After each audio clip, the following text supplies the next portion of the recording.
Good? Good. Okay. I'd like to open the meeting for the Conservation Commission, October 5th, 2020.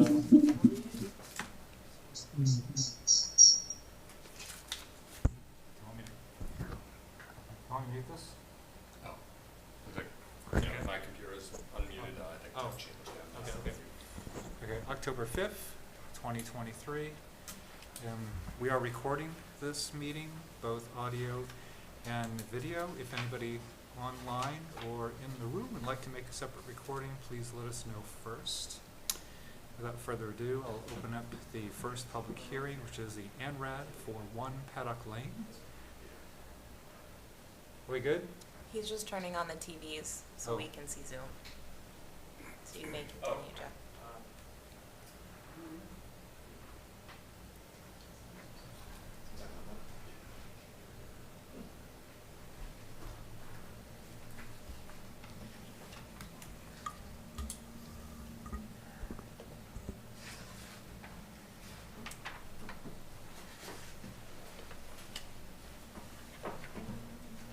Hello. Hello. Hello? TVs are still on. Am I audible? The TVs, Hello? these TVs are still off, by the way. Recording stopped. Hold on. Technical issues. Yeah, put it in mute.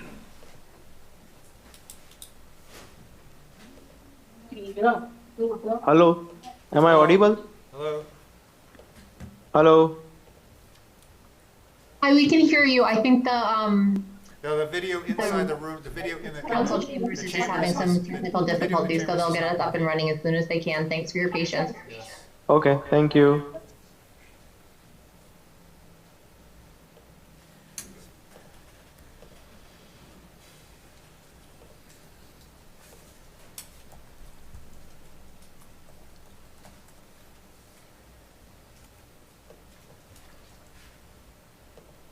Oh, we just lost it. Yeah, it was bouncing.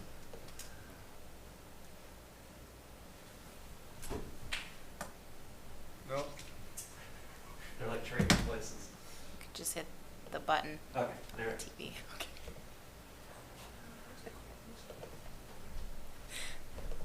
Thank you.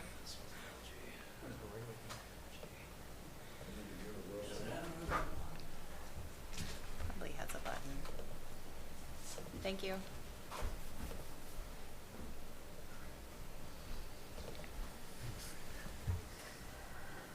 Okay.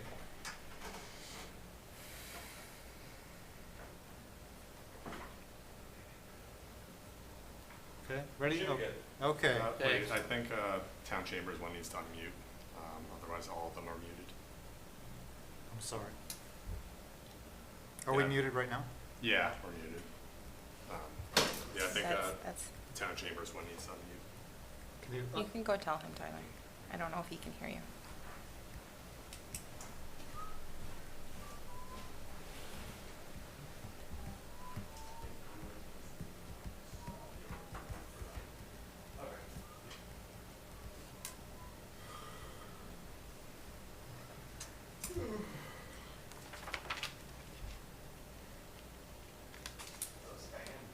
You want mine? Oh, yeah. Thought we were having feedback issues. Yeah, I was talking about mine. Oh, sure. And then don't forget to resume recording. And then you can take it away, Chair Livingston.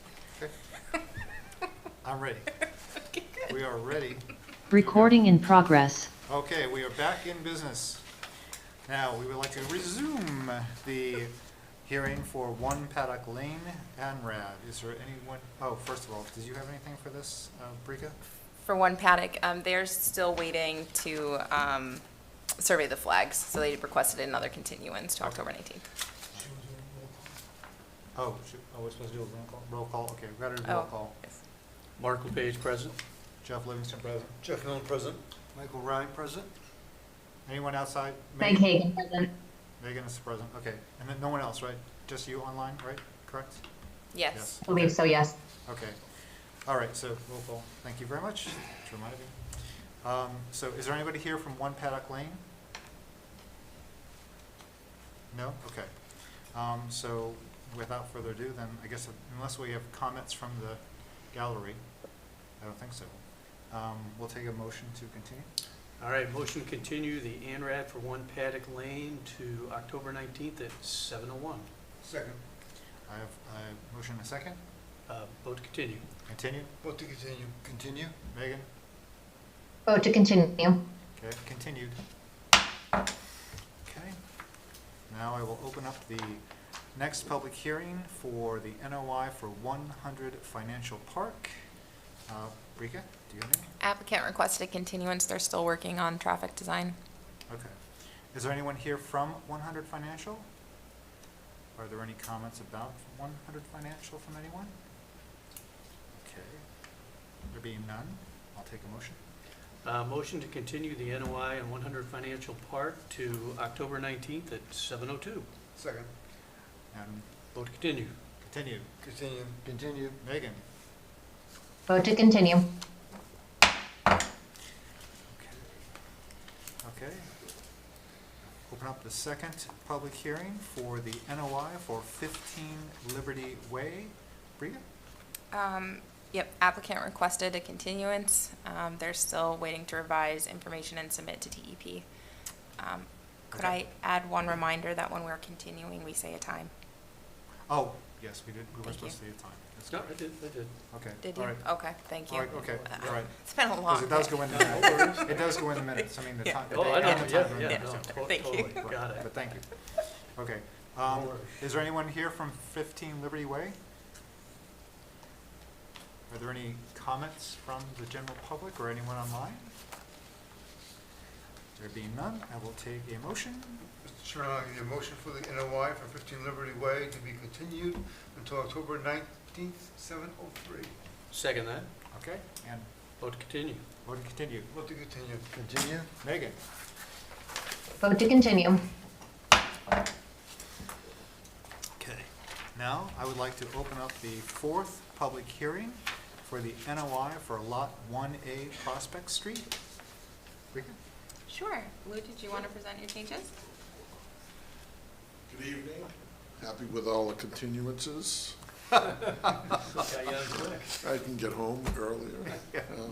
If you recall, at the last hearing, we continued it to wait to receive a follow-up review by Beta. And I think we did receive that later today. And from my understanding is I think all the comments have been addressed. Not aware of anything else that needs to be provided. So we would ask that the hearing be closed. Okay. So you're good if we approve with these conditions? You're comfortable? I haven't communicated. Oh, he does, the okay, got it, Yeah. got Yeah, it. we're just, we've received a review that basically said that everything had been addressed. Okay, There was some additional information that was submitted today at the request of the Beta. So we did that, and I don't think there's anything else for us to do except for the commission to write their, maybe approve it.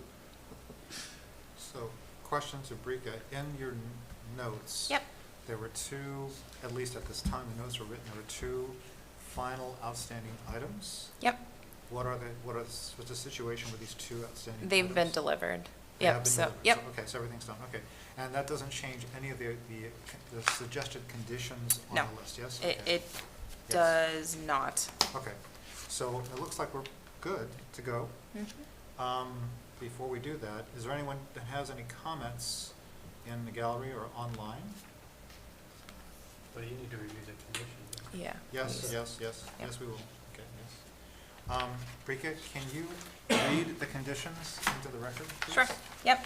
So recommend approval with conditions. Conditions include special condition 20, erosion control barriers, special condition 21, extra siltation barriers, special condition 22, as-built plan, special condition 23, written conformance reports, including information denoting the success of restoration area plantings, plant coverage, and recommendations for corrective actions as necessary. Special condition 24, work performed according to plan. Special condition 25, referencing order of conditions. Special condition 26, provision of plans and order of conditions. Special condition 27, approved changes. Special condition 28, notification prior to work.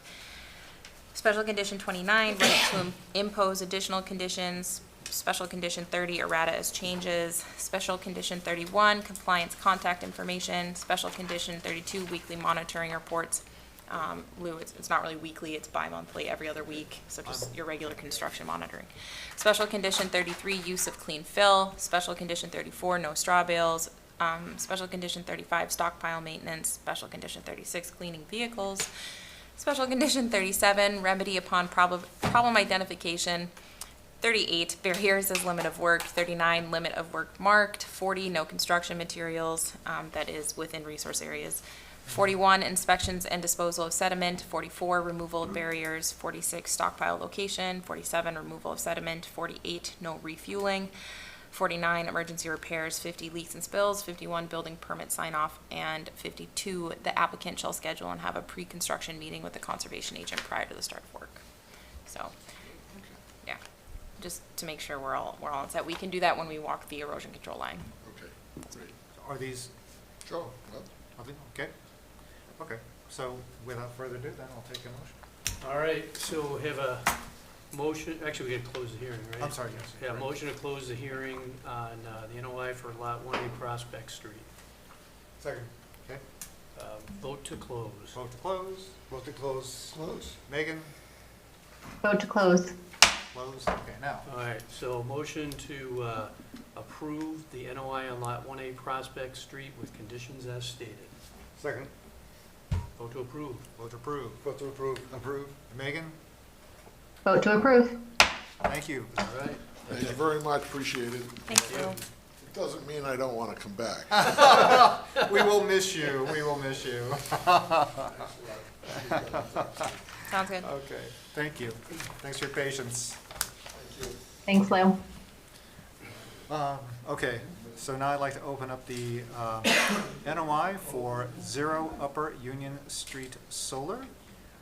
Rika, do you have anything for this? Sure. So to start off, the applicant did request a continuance, but that is to revise information based on a site walk that John Nero from Beta, myself, and the representative had. So biggest thing to note is that the IVW on site is actually larger than what was previously delineated, so they reflagged it, they agreed with the redelineation, and they are surveying those flags, so we should be getting revised information shortly. Okay, good, okay. Is that, I don't know if you wanted to, John is on Zoom, I don't know if you would like to. John, do you want to say anything or add anything? No, I think Bricolai covered it. I think the one thing to note is that with the addition of either the new IVW or the expanded BVW boundaries, it will shift locations of other jurisdictional areas like the 25-foot no disturb zone. The applicant is aware and they'll be planning accordingly. Okay. Thanks, great. John. Thank you. Great, thank you. Good point. Okay. Is there anyone from 0 Upper Union Street Solar that wants to comment? Are there any? Hi, good evening. Are there any? Colleen De Benedetto from Volta Energy. I'm attending just to listen to the Beta report. And we are requesting a continuance, please. Okay. Thank you. Thank you. Is there anybody in the gallery or anybody online from the public that wants to make a comment? Okay, hearing none, I will take a motion to continue. All right, so we got a motion to continue the NOI on 0 Upper Union Street to October 19th at 7:04. Second. Vote to continue. Vote to continue. Vote to continue. Continue. Megan? Vote to continue. Thank you. Okay.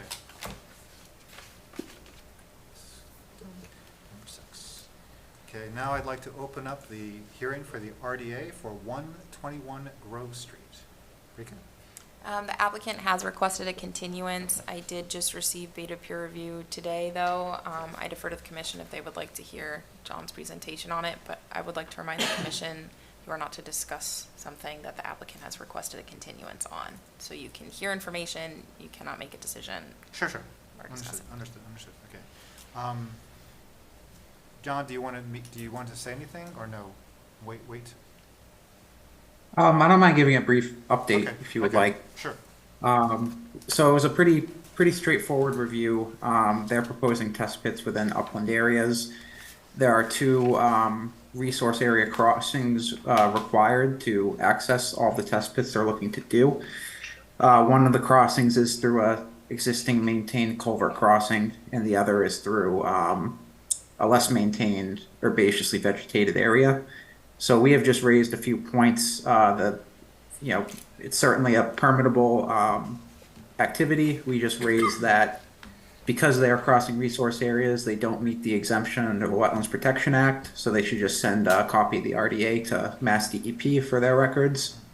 And then we had a few more minor notes regarding just stabilizing areas that they dig up when they're done, and just asking a question about one of their crossings with an idea that may allow them to avoid it. But it sounds like the applicant will be working to address all of those. Okay, fantastic. Is the applicant online, and do they want to make any statements? Are there any comments from the public or the gallery online? A question for John or Rika. So that the test pits themselves, are they going to be something we're going to need to take a look at relative to the wetlands on the property, or are we just worried about where the equipment's going to cross to get to them? Yeah, so this was the site that went through the NRAD process earlier this year, so we did already confirm the wetland boundaries, and they're currently showing all of those test pits, both outside of the wetland boundaries as well as outside of the 25-foot no disturb zone. Not all resource areas were confirmed. Sorry, Right, that's right. Yes, so We not all resource areas were confirmed. All right. Wetland boundaries and their limits were, yes, in a previous filing. So is that something we need to revisit? Or are we good? The applicant, when they submitted revised information, submitted an approximation of where outstanding resource areas were. They have not been officially delineated, and a buffer zone has not been cast off of those delineations because there isn't one. So whether it's for this permit or one down the line, those resources will need to be identified. Okay. At some point, right. So that is outlined actually in Beta's letter, and it's deferred to the commission. Awesome. So, Okay. but Thanks. probably better served discussed when the applicant Yes. discusses. Yeah, Yes. just curious. Yeah. So, Yes, good question. just clarifying. Yep. Yeah. We're just clarifying. Yeah. Okay, all right. Rika, can I quickly ask as well? Sorry, I think my sound is a bit delayed, so apologies. The resource areas that are not defined yet, are those the ones that are off-site, but No, those would be the intermittent streams. Mhm. And Okay, then thank their you. associated buffer zone, that's also a resource area Right. under Okay. local bylaw. thank you. Yep. Anything else? Okay, if not, I'll take a motion. All right, motion to continue the RDA on 121 Grove Street to October 19th at 7:05. Continue. Second. Second. Vote to continue. Vote to continue. Continue. Okay, and Megan? Vote to continue. Okay. Thank you very much, guys.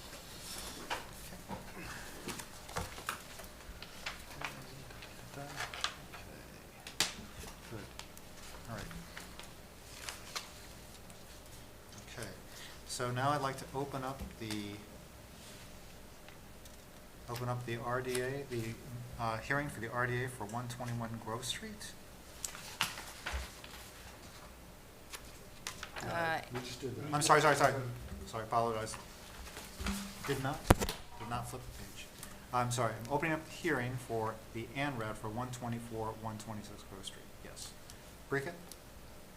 I don't see anyone online or in chambers representing this project. I did not receive a continuation request. All the same, I would still recommend it. Oh, Sorry. Hi, Brika. Hi. Sorry to interrupt. Brika Oh. Lai, I'm here for 124, 126 Grove Street tonight. oh, okay. Hi, Okay, Amanda. okay. I apologize. So Amanda Cavalieri with Garrier and Howland. Just wanted to give the commission a brief update. We met with the applicant today and went over some of the findings from the site walk that Goddard Consulting and Bricolai and Jonathan were able to meet out on site. I want to say it was the 19th. And we have a plan of action moving forward. We're working with Goddard and the applicant, and we should be submitting some additional information shortly. I don't know if it's going to be in 2 weeks or a month, but we are moving forward with the findings and kind of working out of a path to move forward. So just wanted to give you an update, and we would like to request a continuance to the next hearing at the moment. Understood. Okay. Anything else from anyone? Any comments from the public? The gallery? No? Okay. Then I will take a motion to continue. All right, motion to continue the ANRAD on 124, 126 Grove Street to October 19th at 7:06 PM. Second. Vote to continue. Vote to continue. Vote to continue. Continue? Megan? Vote to continue. Thank you. Okay, keep my numbering cards. Now I'd like to open up the hearing for the NOI for 3 Mount Street. Rika, anything?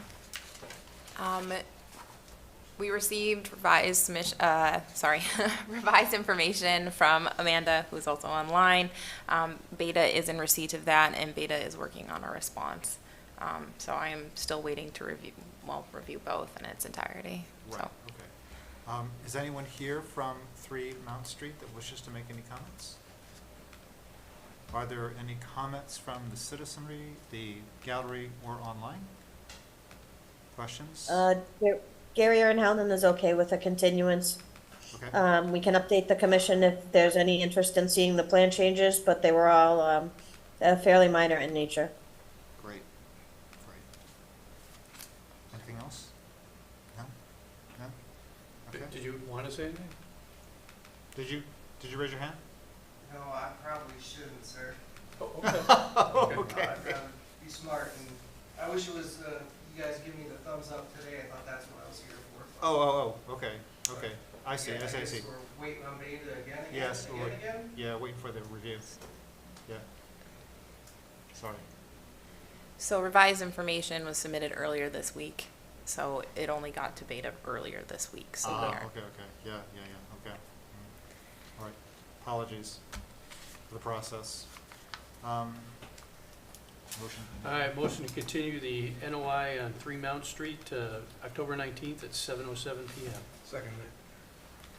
Vote to continue. Continue. Continue. Continue. Megan? Vote to continue. Okay.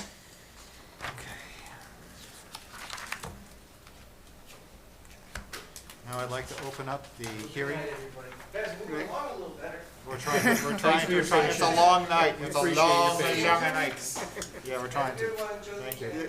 Thank you. Jeff, I'm going to recuse myself from this one. All right, Just let me know when you need me back. Thank you. okay. So we're opening up the hearing for the NOI for 122 and 138 East Central Street. And before we continue, or go on, I would ask Rika, do you have any comments, or before the? I would recommend approval overall, but if you would like to Sure. Okay. defer to the applicant just to Okay. be enlightened of changes. and Sure, then you sure, can sure. come back.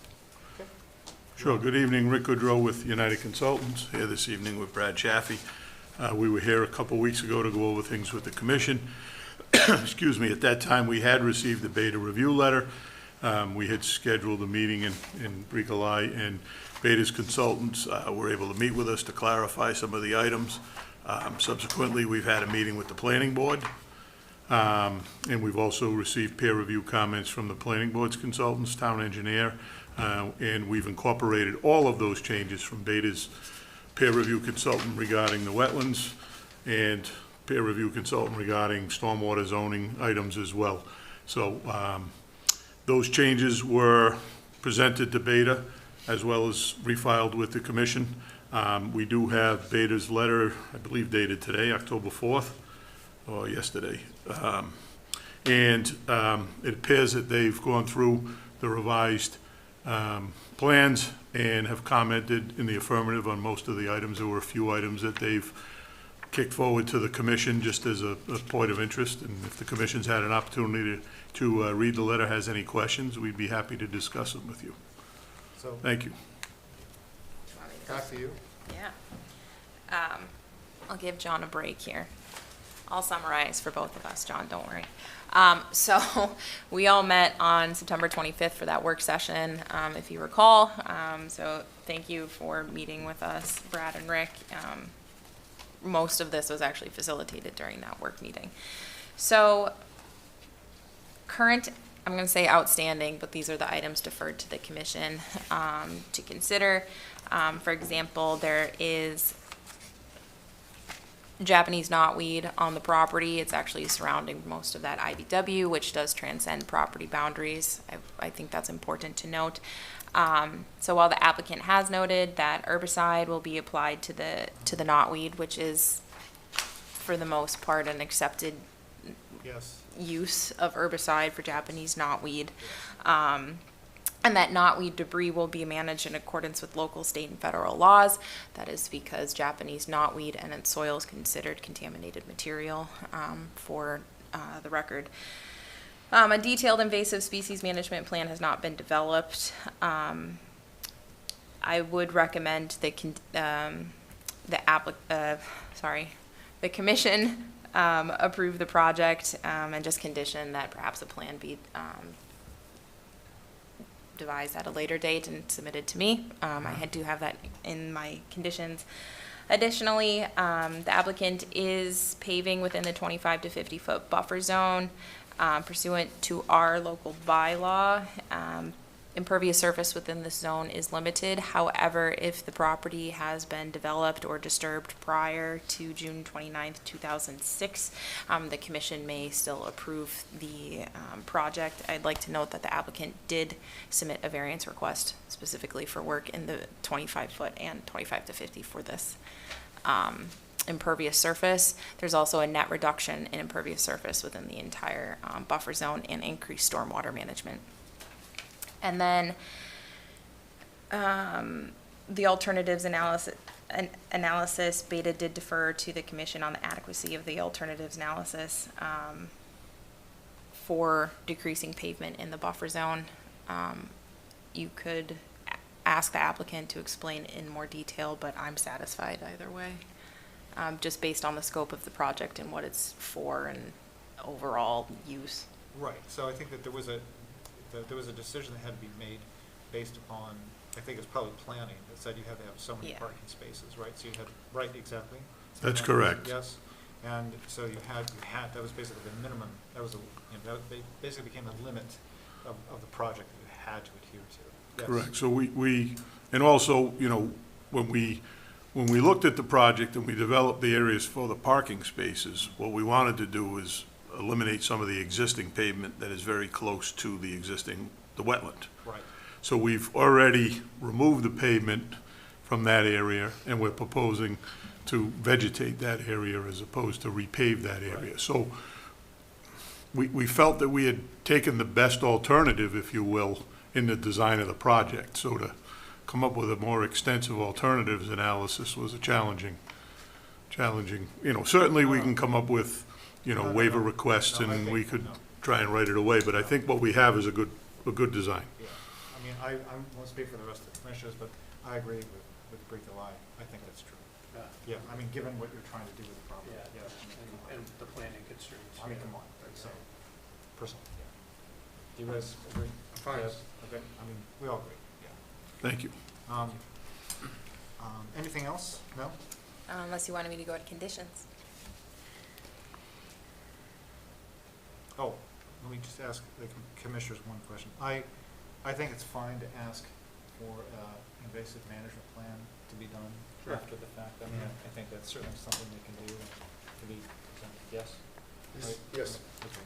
Right, I think we're all comfortable with that? Yeah. Yes. Yeah. I think we're all cool with that. Okay, so I think everything's fine, yes?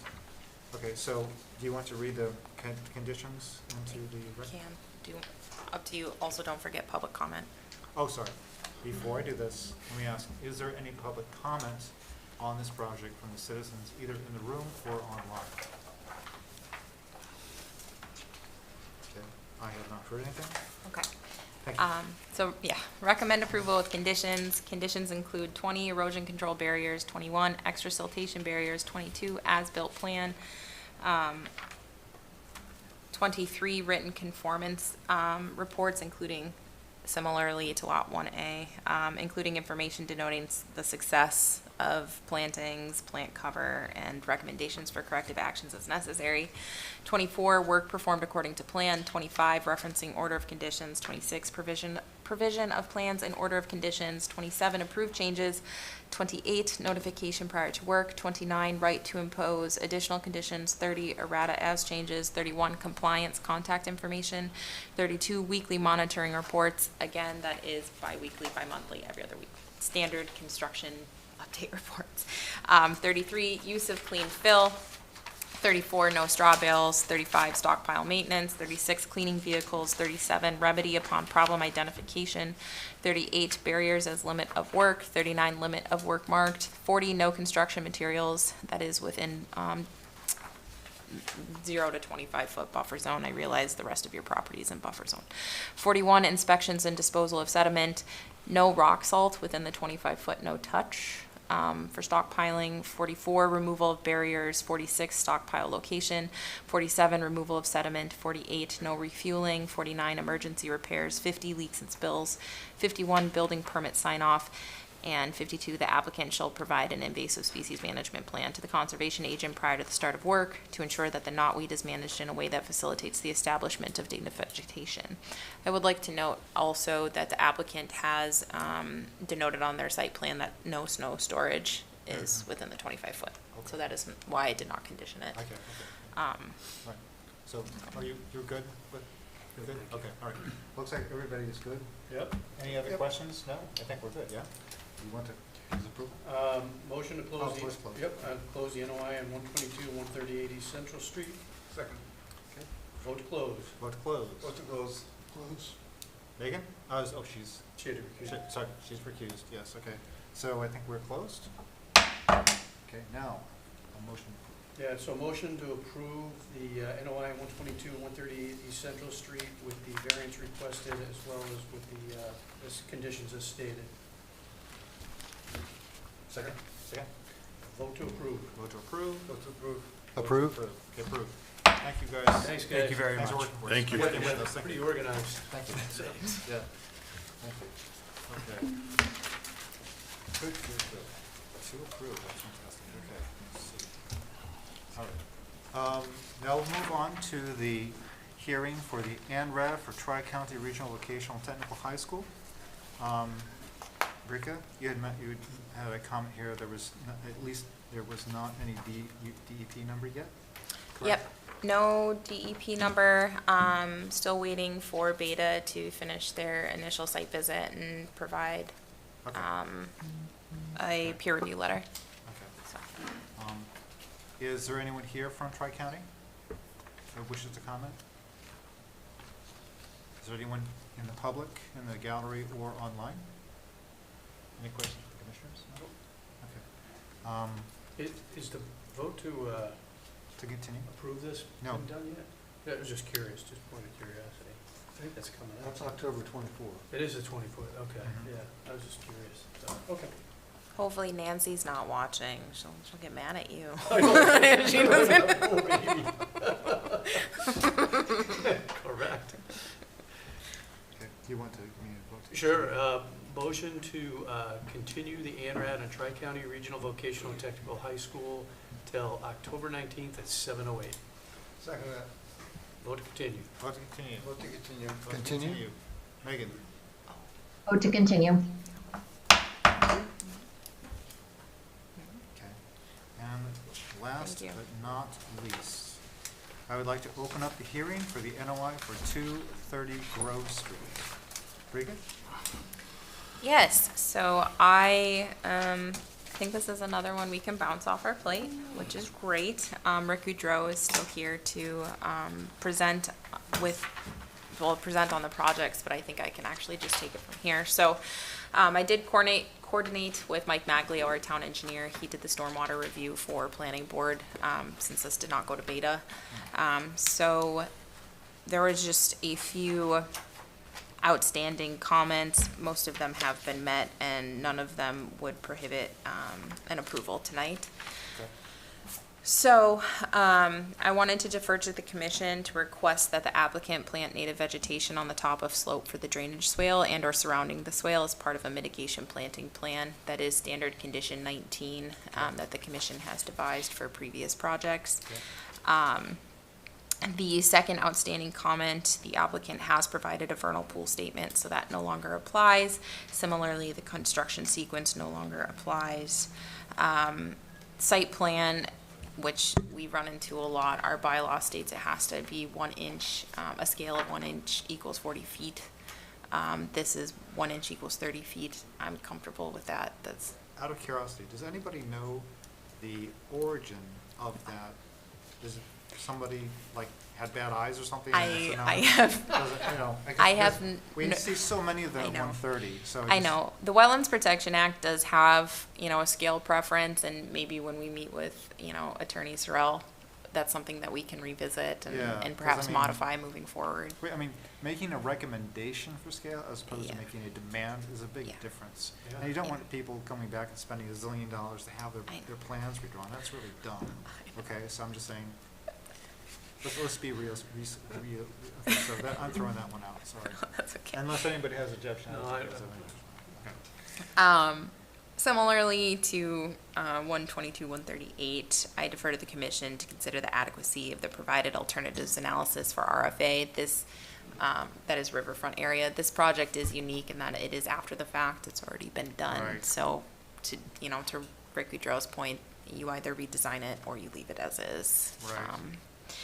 Then, as well, I'd just like to note that if the commission were to review our bylaw and regs, we do require erosion control plan and erosion control location shown on a plan. And erosion control is not proposed.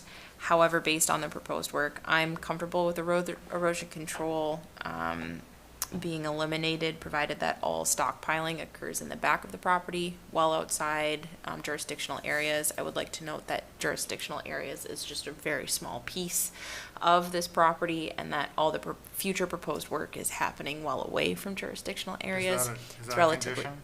What? Is that stockpiling off-site? Yeah, condition? it's on it. It's okay. I conditioned okay. it, and it's a relatively flat piece of property. Okay. And then one comment from the town engineer, which was addressed by Rick Goudreau, was a maintenance plan and OMP maintenance requirement for the stormwater system. So that has been submitted. Okay. Thank you. And I just conditioned that the property owner continue to provide that OMP. It's standard for every 3 to 5 years, depending how you do it. To prevent any future impacts to the 100-foot buffer zone to BVW, 200-foot riverfront area, BVW across the street, and perennial stream. So. Okay. So the only outstanding thing on this list, and this is a question to the commission, is do we make these guys run the gauntlet and do additional alternatives, or we just leave it alone? My personal opinion is we just leave it alone. I would agree with that. Just let's let it go, and just because again, as she says, it's already worth this done. Come on. Yep. Yeah, so, if it's already done, I feel like there's no point in. Right, no point. Yeah. Okay, so let's be rational. We're all rational. Okay, good, great. So sometimes we have not. Okay. So with that, yes. And native vegetation. I didn't know if you wanted to defer to talk about mitigation with native vegetation or planting something on top of the swale. It is in Franklin's BMP guidebook that drainage swales be vegetated, have natural vegetation. Okay. Not in the swale, obviously, not to prohibit stormwater flow, but around it. It is generally vegetated around it, though, as well, so. Would that be a big deal to do? No, I think the swale, it was really a pipe at this point to the riprap area. So some additional vegetation at the riprap area, at the pipe outlet, if you will, that I don't think would be a big deal. Okay. Yeah. So we can condition that, and we can just talk about that Okay. after the Yep. fact. Okay. Nikolai, would that help with the filtration of some of the sediment that's coming out of that pipe? Yeah, depending on what they plant, especially if it's like a rush or a sedge, that can actually help draw out pollutants as well. So it is a barrier, stormwater barrier for sure. Okay. So we can get nerdy with it, Megan. Nerdy, yeah, right. 2 for 1. Thank you, I would 2 love for that. 1. Stabilization and filtration. Exactly, All in one. That's I great. know. There you go. Yeah. I love it. Yeah. I love it. Okay. That's anything else? No? No. Okay. Does anybody else have anything? No? All good? Are there any comments on this project from the citizen in the gallery or online? No? Okay. I think we're good. Would you like to close the hearing? Sure, motion to close the NOI on 230 Grove Street. Second. Okay. Vote to close. Close. Vote to close. Close. Megan? Vote to close. All right, with conditions. motion to approve the NOI on 230 Grove Street with conditions as stated. I did not state the conditions. Oh, Did- I'm sorry. Oh, I did no. not for Yeah, these yeah, good ones, point. Okay. not yet, You want sorry. to Yes. read them in, So and I will- recommend approval with conditions. Conditions include 19, mitigation planting plan, 22, as-built plan, 24, work performed according to plan, 25, referencing order of conditions, 26, provision of plans and order of conditions, 27, approved changes, 28, notification prior to work, 29, right to impose additional conditions, 30, errata as changes, 31, compliance contact information, 33, use of clean fill, 35, stockpile maintenance, 37, remedy upon problem identification, 39, limit of work marked, including the extent of the 200 riverfront area, so that is when they are actually installing the trench in the back.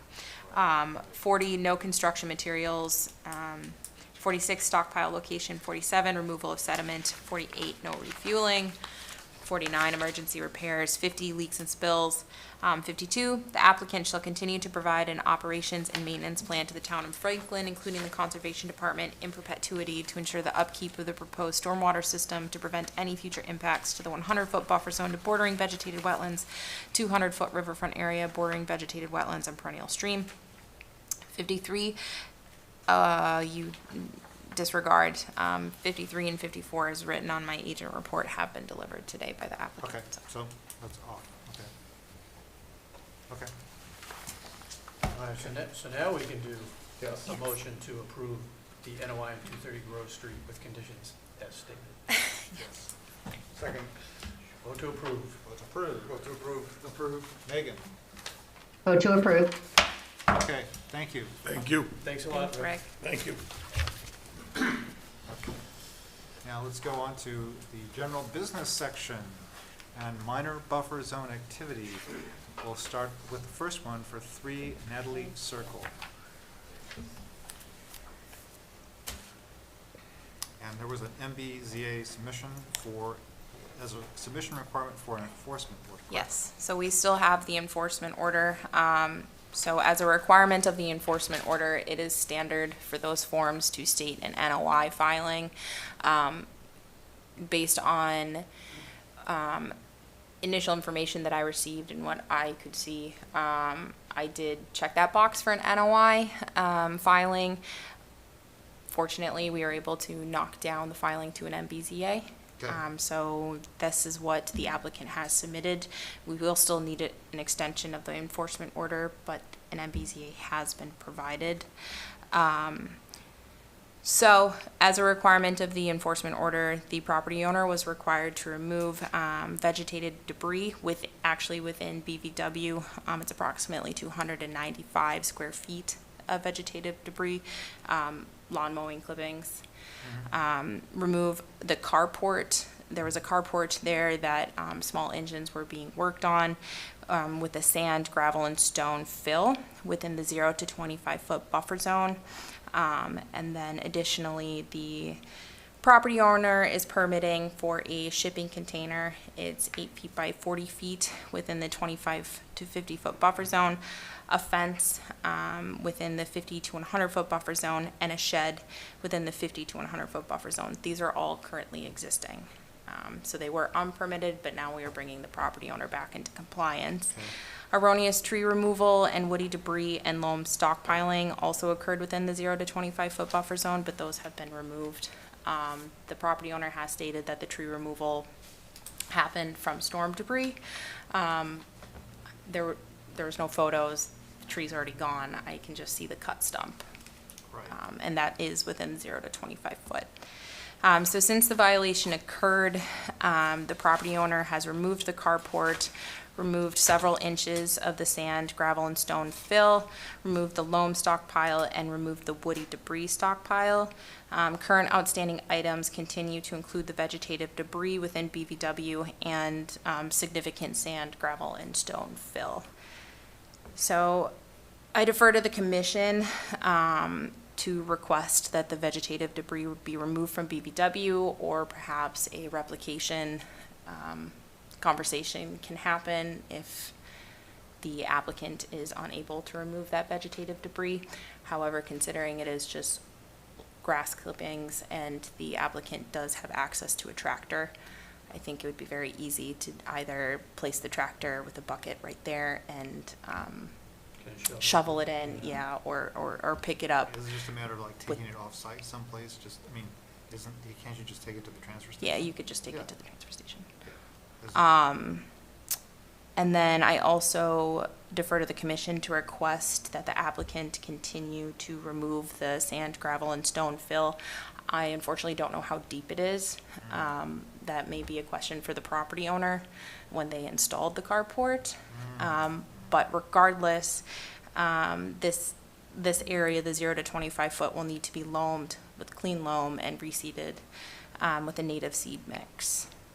So considering there are still outstanding items, it's my recommendation that the commission continue the MBZA request and then extend the existing enforcement order 30 days to continue to allow sufficient time for the property owner to be brought into compliance. Okay. Is there anyone from Natalie's Circle here? Online? Yes.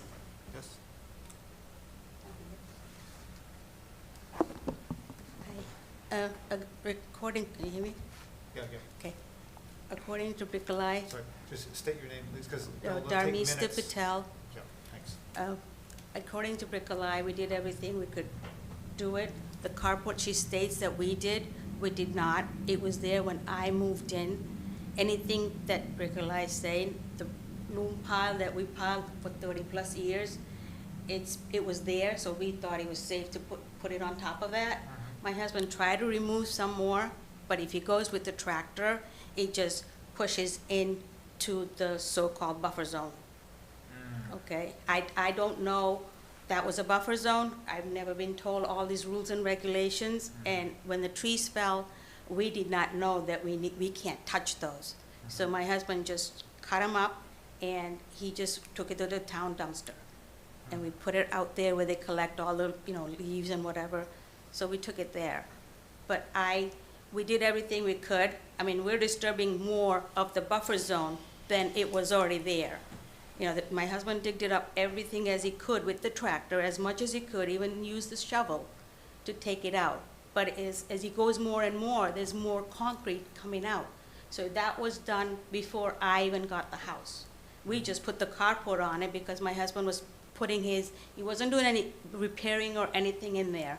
He was only storing his leaf tractor or, the rake and everything, any extra stuff like his wheelbarrow from snow and everything. He just put that there.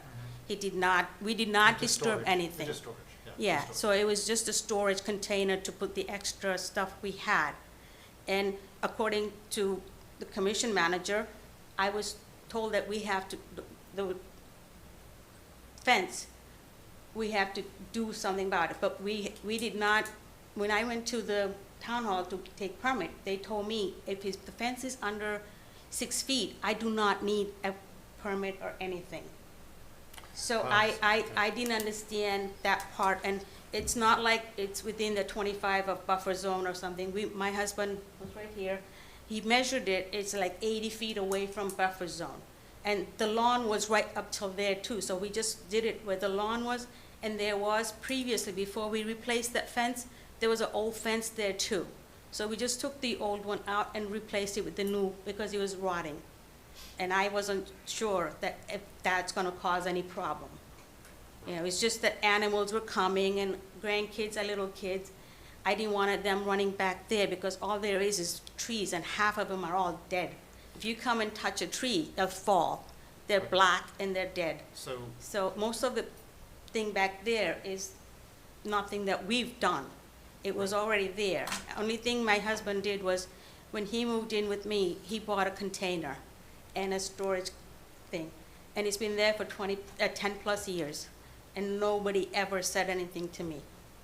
And all of a sudden, I'm hearing this, oh, I'm violating this, violating that. And I did not know any rules or regulations. Nobody advised me of anything, so. This is, if I may, so this is a common theme. You have you have older properties here in Franklin. Some of them were built, before there were even any regulations at all, right? Right. And so the issue you run into is that people move into these properties, or they inherit these properties, from generations, and they see what is existing, and they say, oh, well, that is pretty much what it is, so they don't even think about it, right? Because sometimes these structures were built before, again, even before the regulations existed. So in that case, the standard process is to come forward and say, if you know, again, you don't know, if you know, you come forward and say, hey, I have pre-disturbed things, they're already here. I'd like to, this is sort of a dangerous thing, I'd like to swap this out. But I'm working in an area that's already been disturbed. In other words, someone has built a house or a yard inside, like say a 20-foot, buffer, to a wetland. That's an absolute no to actually build in that, but it's already been done. So if you ask for something to happen in that area, well, you have to consider the fact that it's already pre-disturbed, right? Now it's someone's lawn. Basically, it's already been done. So there is a process for that, right? There's a process for that, and that process is either a much more burdensome NOI, right, which is expensive, time-consuming, or a much more minor MBZA, which is not very expensive, very cheap, basically fulfills some things. So at this point, what we're hearing from the agent is that you've done as much as you think that you can. The agent would like to see some additional, only because the concern is that the gravel bed that's there, it looks like there's much more gravel going down. But your response is that the more we mess with it, the more we're going to basically potentially disturb the additional barriers, basically, and wetlands back there. So my question to the agent is, she does make a good point about, messing things up, and we have been, there have been in the past where we've basically said, just leave it alone, because the more you mess with it, the worse it's gonna be, right? Okay, so I guess I'm kind of asking you, given that, what is your feeling about that? Where do you stand on this? Sure. So this entire area is already disturbed. Okay. So sans the property owner going out and working in a storm, them driving over it, it has been being driven over. Right. It's not going anywhere, basically. Right. If you recall from the enforcement order, there were 5-gallon buckets open of hydraulic oil and other contaminants and hazardous materials in this carport.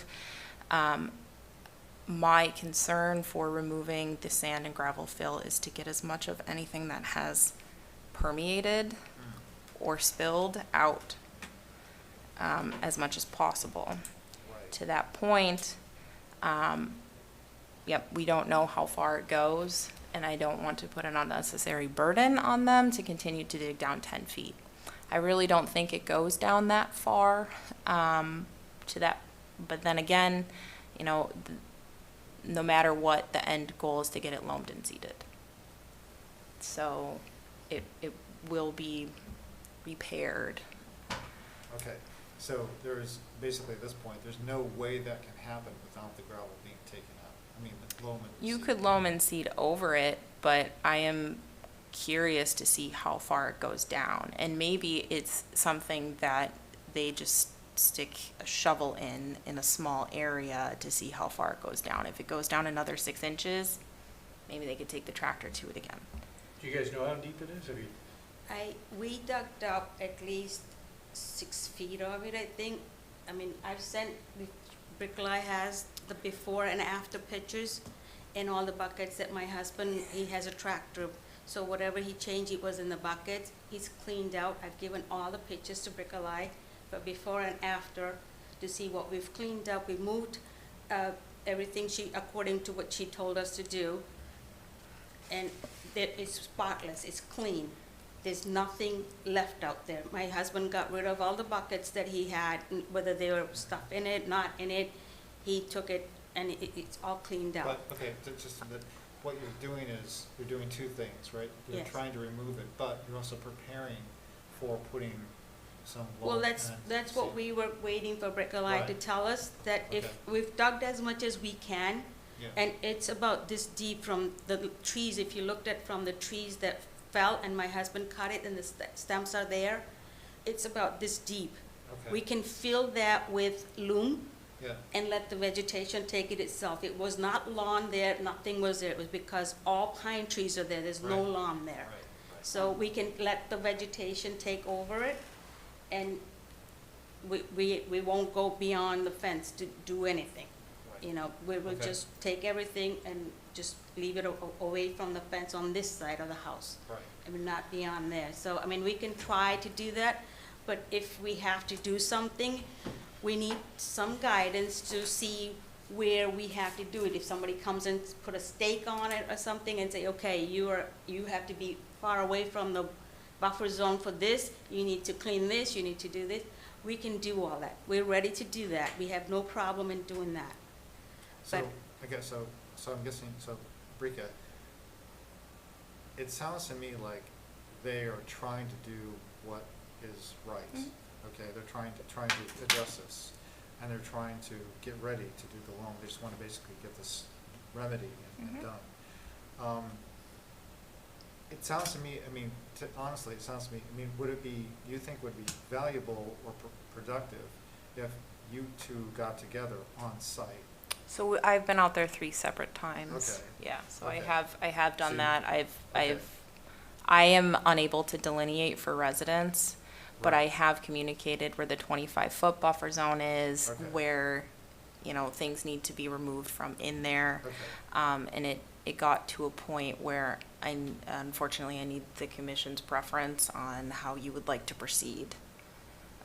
As in the BBW fill, if you would like that removed or replicated, if you would like more of the grand sand and gravel fill removed, because if the commission decides to leave it, that's great, then I can move to the next step of guiding for loaming and seeding.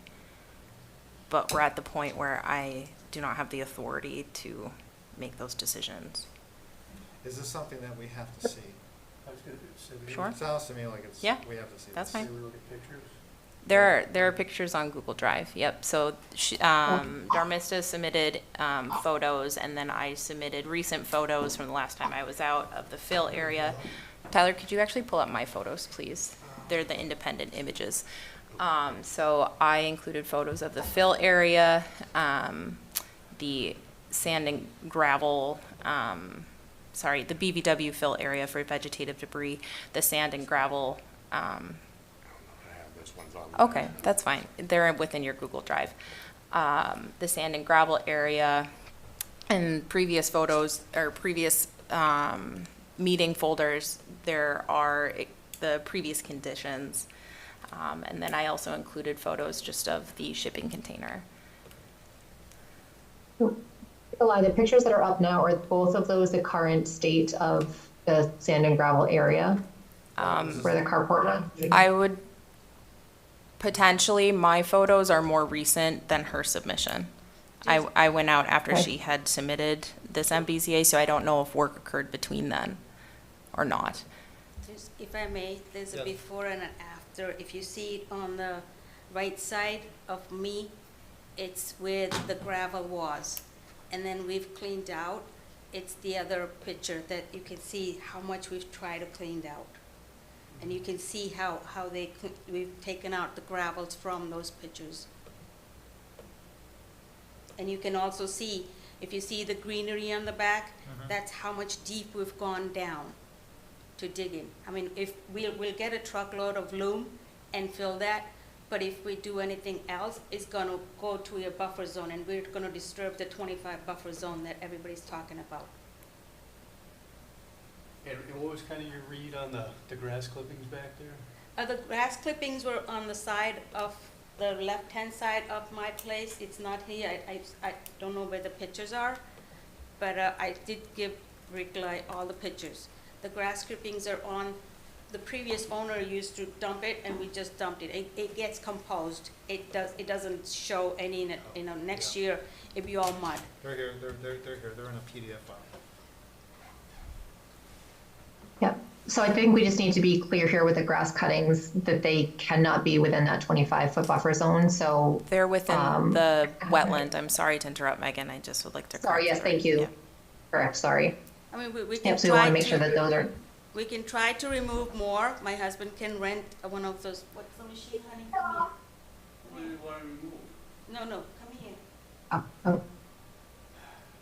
What's that machine you have to rent? It's a veterinary excavator to go in there and take that stuff out. But, we also need a You can't push guideline. it into the buffer zone, because it's grass. You know what I mean? You can't go in deeper, and you can't go down there with a tractor, because the grass is like grease. You can't back out. So I gotta get an excavator in there and a truck, load it on a truck and get rid of it. It goes If, up if compost that's pile. what the commission wants us to If do. that's what you want, I mean, we won't go further from now and put the grass on top where it was already been done for 30-plus years, but we won't go back there and put more there. We're just trying to How much understand. grass are we talking here? take us to the dump, if you go to the dump, we know. 265. 295 square feet, and it's over a foot deep. But I have to know what you want removed. We're just trying to understand what the situation is, and, yes, this is helpful, so thank you. So did you guys remove any of the grass, or you couldn't get any of it? He got some out Okay. with the tractor being there. Yeah. And then he has a bucket in the front, so he's dug some out. But if he Shoveled tries some. to go inside, he can't. He's pushing it towards inside of the wetland or whatever you He's trying guys to say. scoop it up, and it's like, I got you. could you shovel it into the bucket though, rather than trying to scoop it with the bucket? Can you shovel it into the bucket so that you're It's manually very pushing it into the heavy. bucket? I don't think It's that's, very I don't heavy. think that's a reasonable request, Megan, not with Okay. the density of what this is gonna be. Yeah, this is gonna be very dense, So very is heavy. this worth the effort? My personal opinion is no. Yeah, But, I mean, that's where I'm we're- coming from I too. think what I think is, Just loam it. I mean, I think, yeah, in an ideal world, yeah, right, you guys go in and you excavate the whole thing and everything's it. But your point is taken. And The the more, cost. again, same thing, we've done this before, the more you mess with it, the more damage it's gonna be. And at some point, it becomes, it becomes ridiculous. So my personal opinion is, and I understand your concerns, but we don't have any proof, there's no proof that the material that's still there right now does contain any harmful substance. I did submit pictures. I think there's some on my phone if you'd like to see. No, I don't think that's necessary. Okay. So, I mean, my personal opinion is that I think we should let them loam it and vegetate it and cross our fingers, because, I mean, again, what I'm hearing is that there's a lot of stuff that, again, the unknowns is you could be battling this thing forever. It could become an expensive, long, enduring project. You could mess with the thing. You could actually disturb areas. I mean, come on. At some point, it's a negative return. That's my personal opinion. But I defer to the rest of the commission. So are you guys comfortable vegetating it? Because you mentioned putting loam down and Well, letting it. the dig up hole that we took out the gravel and sand and everything, it's a big pile of it. It's a high pile we took out. But we can get a truck full of loam, compost loam, and spread it where the hole is and make it even like it was before. And the vegetation, we can, if you have to put some sort of seeding, we'll put that if you need to. Like a native seed Yeah, mix. if you want, and the rest of the vegetations, I'm sure it surrounds all the time in summer, and wintertime it dies anyway. So we can do that if, you know, if that's what we want to, it's fine. I am strongly inclined to take that as a compromise. I agree with you. I mean, that's my personal opinion. So I would regulatorily, sorry, if BVW fill continue, if it stays, they'd have to file an NOI. They would have to.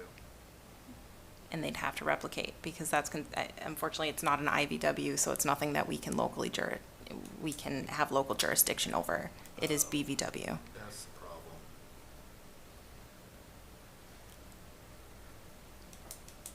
See, now we're running into. What is our cost looking? Yeah, the cost of replication is going to be more than the cost of removal. I am not so certain on that. Okay. So if shoveling, yes, be very heavy. I don't know. There's trying to mitigate cost, which is something we think about, but also not something we can wholly dictate when there's impacts, right? So, you know, there are crews that can help, landscaping crews that I'm sure could get in there with pitchforks that could help to actually fork it up instead of shoveling it up. Typically, we've seen these enforcement orders and these violations become a communal event, you know, for the community of the property owner to do. I understand it's a burden, but I feel like the NOI and then having to actually hire a wetland scientist and to go through all of that is going to be more burdensome than however long it would take for us to just continue the MBZA and the enforcement order to ensure that it's cleaned up, and then 3 blueberry bushes or something. I mean. Okay. So, are you understanding the dilemma that we are facing? So the dilemma is that there are regulations which state, and they're dictates. It's not something that we can make a decision about. It's demands we have to follow as a commission. And it is that if indeed there's, as she said, if there's a fill in the area, which there is, the dictate is that if it's left there, then you would have to go through an NOI process as opposed to an MBZA, which is what it is now. So, like I said, the MBZA is relatively minor, quick, easy, thing, but an NOI is very long, expensive. You have to hire a wetland scientist, professional scientist. They have to come out, they have to measure, they have to delineate. It's basically the same kind of thing as if you were going to build something there, okay? And it doesn't make any sense to do, frankly, for a project like this, a minor thing like that. That would be incredibly burdensome to demand of the applicant. I feel. I think everybody would agree with that for something like this. So, I just want to make sure, so there's 2 separate things we're talking about here. Mm-hmm. There's the gravel, which is not in the wetland. Correct. It's in the buffer zone. Right. That's something we have more say over. right, What we're talking about now is the grass clippings in the wetland. in the wetland. That's something that we can't waive. Well, we like we said, we can rent a machine, and my husband will, what is it called again? Excavator. Yeah. Uh, Excavator, basically, scoop it up. Yeah, so it can pick Right. it up, because with As these. opposed to push it Right, into a with I this- tractor. just wanna know Right. where I gotta go, how far, Right. how deep. Okay, right. And he'll get that done, because we have to rent that, we have to rent a truck to move the gravel that we took out, and the dirt is gonna Okay. go on the lawn anyway. We had loom sitting there, and I was told we have to move the loom away. And we were gonna put it on our lawn this fall to even out the land. but, we moved that too, so we can use that loom to put it back. No? No, okay. compost is going back to that. Compost, a truck will come and do that. I mean, he just needs guidance to see where, Okay, how so- far. All right, so let's say that they're willing to do the excavator and take it out. I would dig down, similar to other enforcement orders that we've had of wetland fill, where you dig down only until you have as close as you can to native soil, and then you just plant over it. Or considering since it is in BVW, we could just monitor it to see in the following year what vegetation comes back. Okay. Now, that's one thing, but what they're saying is that they don't know where to dig. Yeah, I can help with that. Okay. Right. Okay. I also needed guidance No, from the okay, commission to figure out. So let's just say this, guys. Are we okay with them going ahead and trying to excavate what they can, okay, to get rid of this stuff? Because we're trying to avoid the NOI process for the applicants. Does everyone feel comfortable with that? Let me just ask one question. So if we did nothing, wouldn't it just decompose? It's a nutrient load to the wetland ecosystem, Every year and it does that. especially Every year. if it's been Sure. treated in past. Okay, so that would be a chemically treated. problem Yeah. for it to decompose. That's a reason why, that's a reason why grass Because clippings it's are like really fertilizer bad. and stuff that's in Yeah, it. it's, Contaminates the the worst wetlands. thing you could possibly throw into the wetlands is grass clippings. It's very, very bad. Okay, all right, so do nothing is not an option. Right, Just wanted to get that correct. out. That would be irresponsible of us, to be very Okay. honest, yeah. Okay. Um, So how much damage to the wetland is an excavator gonna do? So they wouldn't actually be mobilizing through the wetland. They would Right. go up to the wetland line and then Right. excavate from right, there, so- Okay. Yeah. which is where they have already been driving. Right. So I would imagine the soil is probably compacted. But he's if right it's about in it. pushing it, tractor. Correct. trying- Yep, yeah. 100%. We Okay. all agree with that, yes, All right. okay. So that seems to be, I think, Megan, you want to weigh in? You okay with that? I'm okay with this so far. My question, I guess, is what ability do we have with the MBZA process to then monitor what goes on forward? We can condition it. So an MBZA lasts for 3 years. We can condition that, we monitor progress next year, similar to like any other restoration planting plan, Right. which we would want to do, I would recommend anyways for the gravel sand Right, area. of course. Yeah. Of course, right. Yeah. Yeah. So I think that. And then looking at Go ahead. looking at then the gravel sand area, so I'm totally in agreement that the grass clippings need to be removed. I'm fine with the excavation process, sticking through the MBZA process. Looking at the gravel area,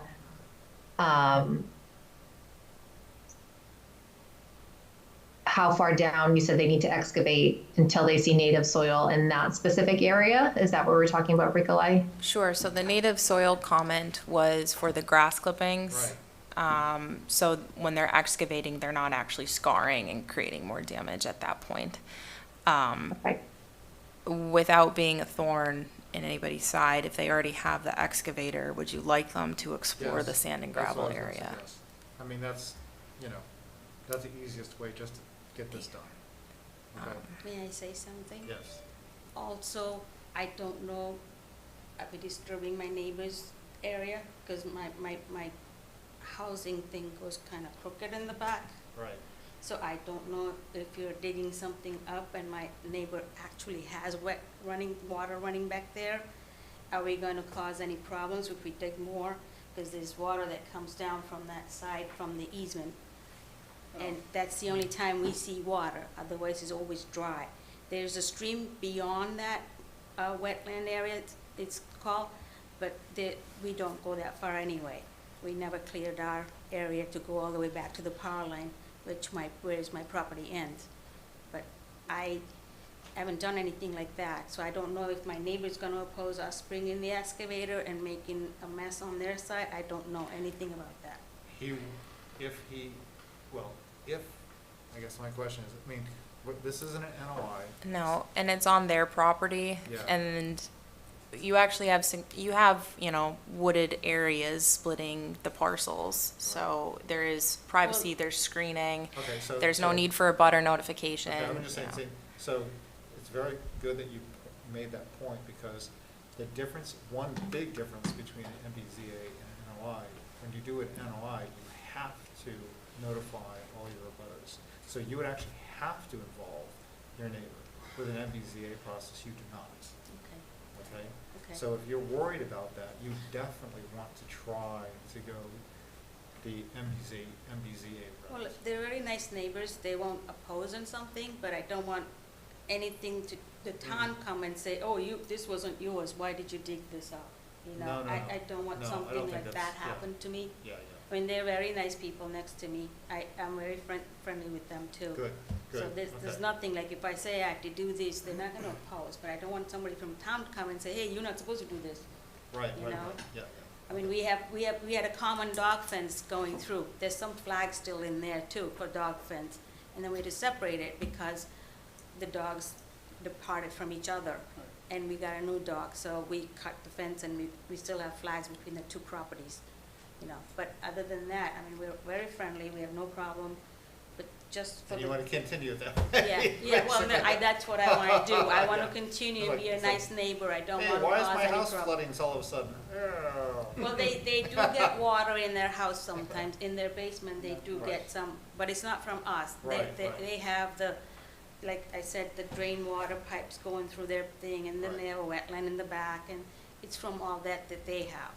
So Right. it's nothing to do with us, but I just wanna make sure that I'm not gonna get in trouble by doing something from the town and say, hey, you weren't supposed to do this. So a guidance will be preferable. Okay. My husband that's what he's asking too, if somebody comes and put a stake there or something and say, okay, you have to dig this much Well, out. I but think it's- what happens, he started dumping off the good stuff, the good grass.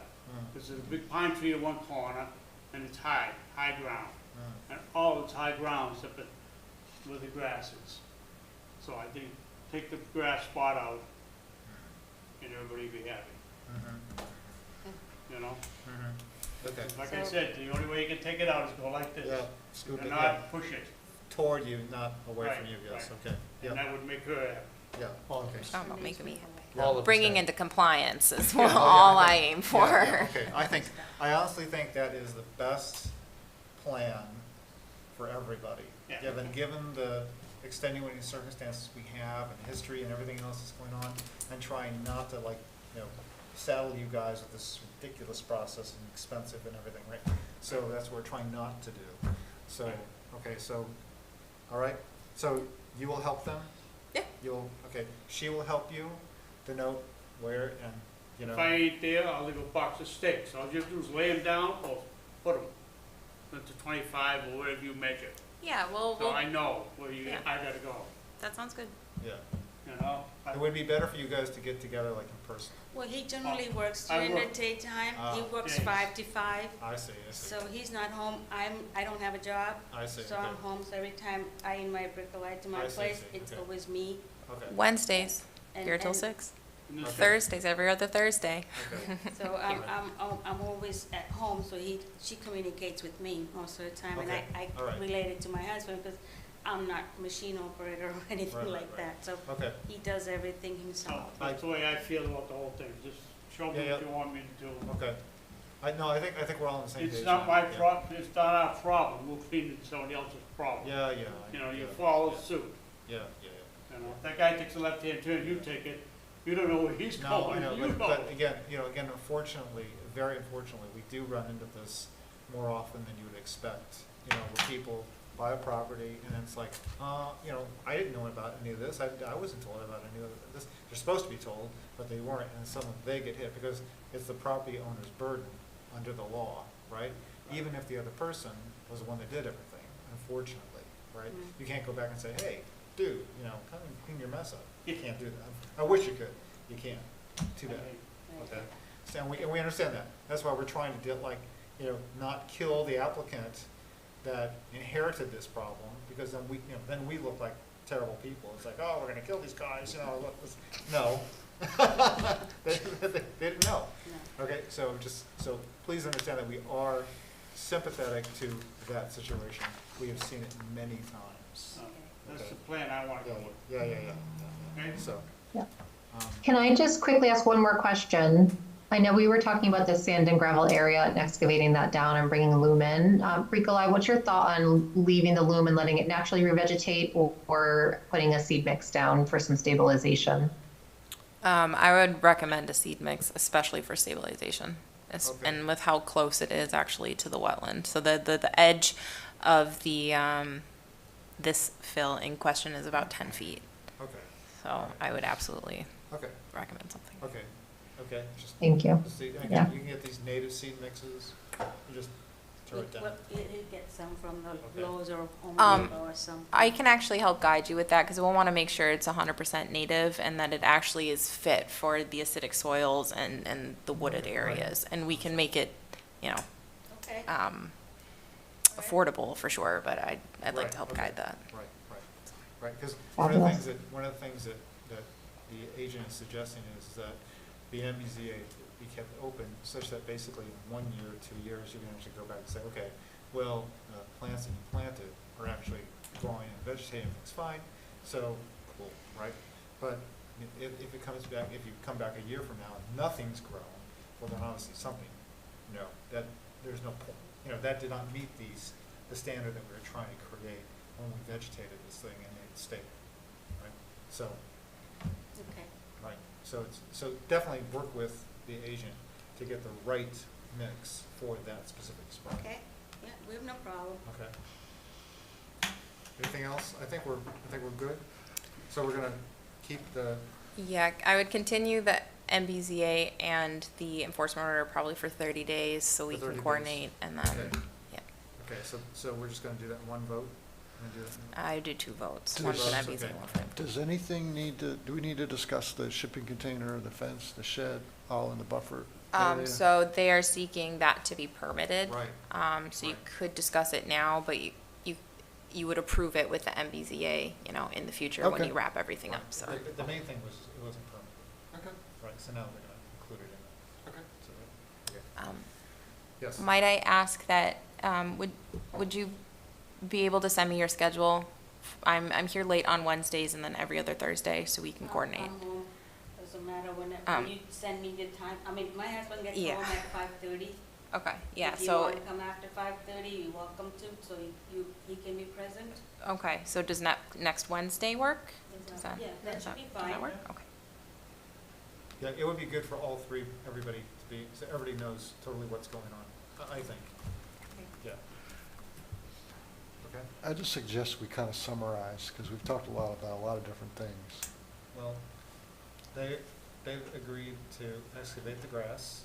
They are probably going to use, since they have the excavator, they're going to try to excavate the gravel, okay?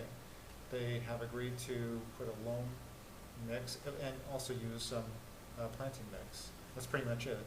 And they're gonna work with Bricolage to make sure that the area makes sense to do for the gravel and for the grass. And they're going to actually make sure that the plantings are growing because we're gonna keep the MBZA open. And that's pretty much it. Yeah. Does that make sense? I mean, Thanks. right? I think I Yeah. covered everything? Okay. Just wanna make sure we're all on the same page. So we're gonna have 2 votes. One is to continue the MBZA for 30 days. The other one is to continue the order, the enforcement order for 30 days. Okay? So I will take a motion about the MBZA. All right, I'll give you a motion to continue the MBZA for 3 Natalie Circle for 30 days. Second. Okay. Vote to continue. Vote to continue. Vote to continue. Continue. Megan? Vote to continue. Okay. So now I'm going to ask for a motion to continue the enforcement order for an additional 30 days. All right, motion to extend the existing enforcement order for 30 days on 3 Natalie Circle. Approve. Okay, continue. Second. Second? Okay, second, okay. All right, second, okay. Vote to extend. Vote to extend. Vote to extend. Extend. Megan?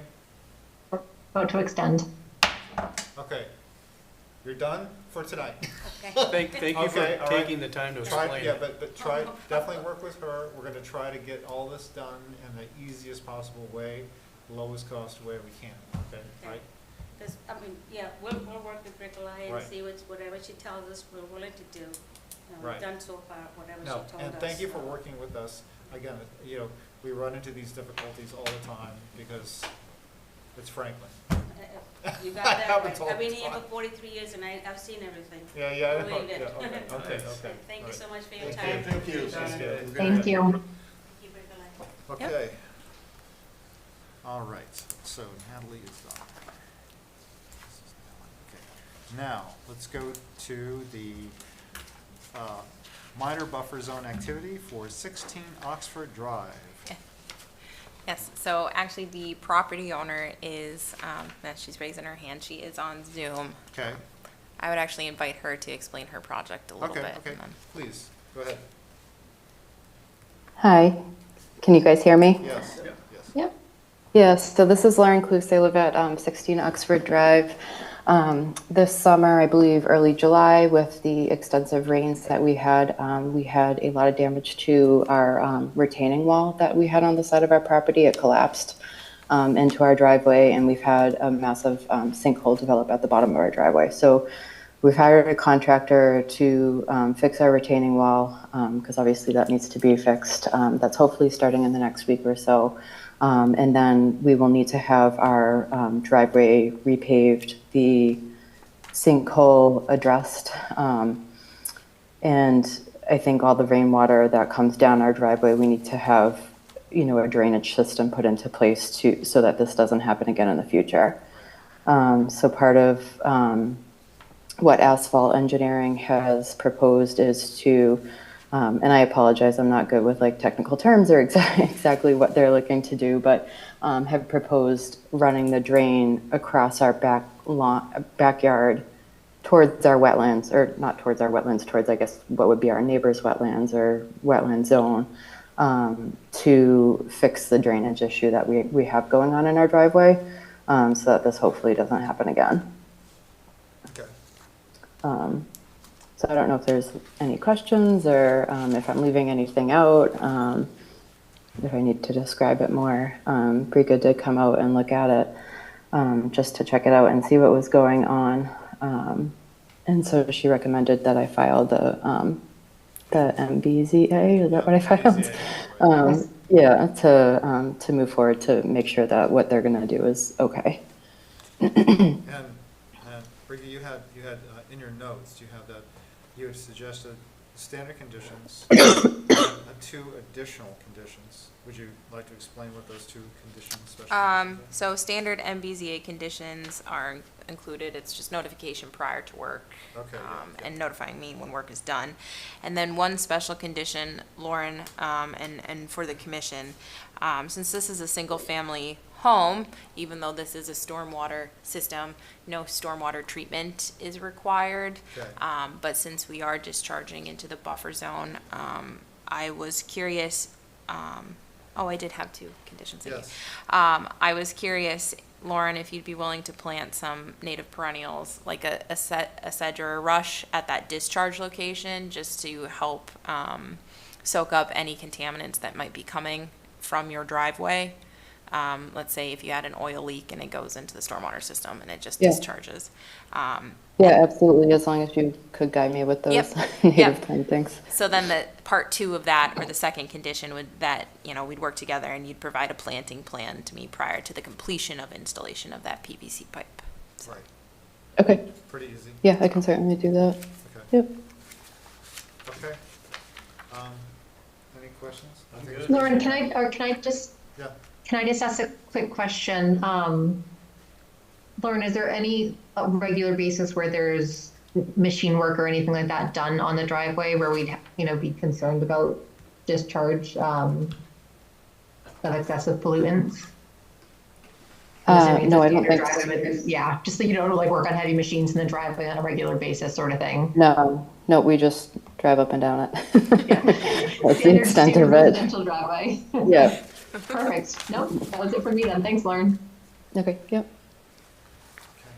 So I think we're good with the approving the MBZA with the standard conditions plus the additional 2 special conditions.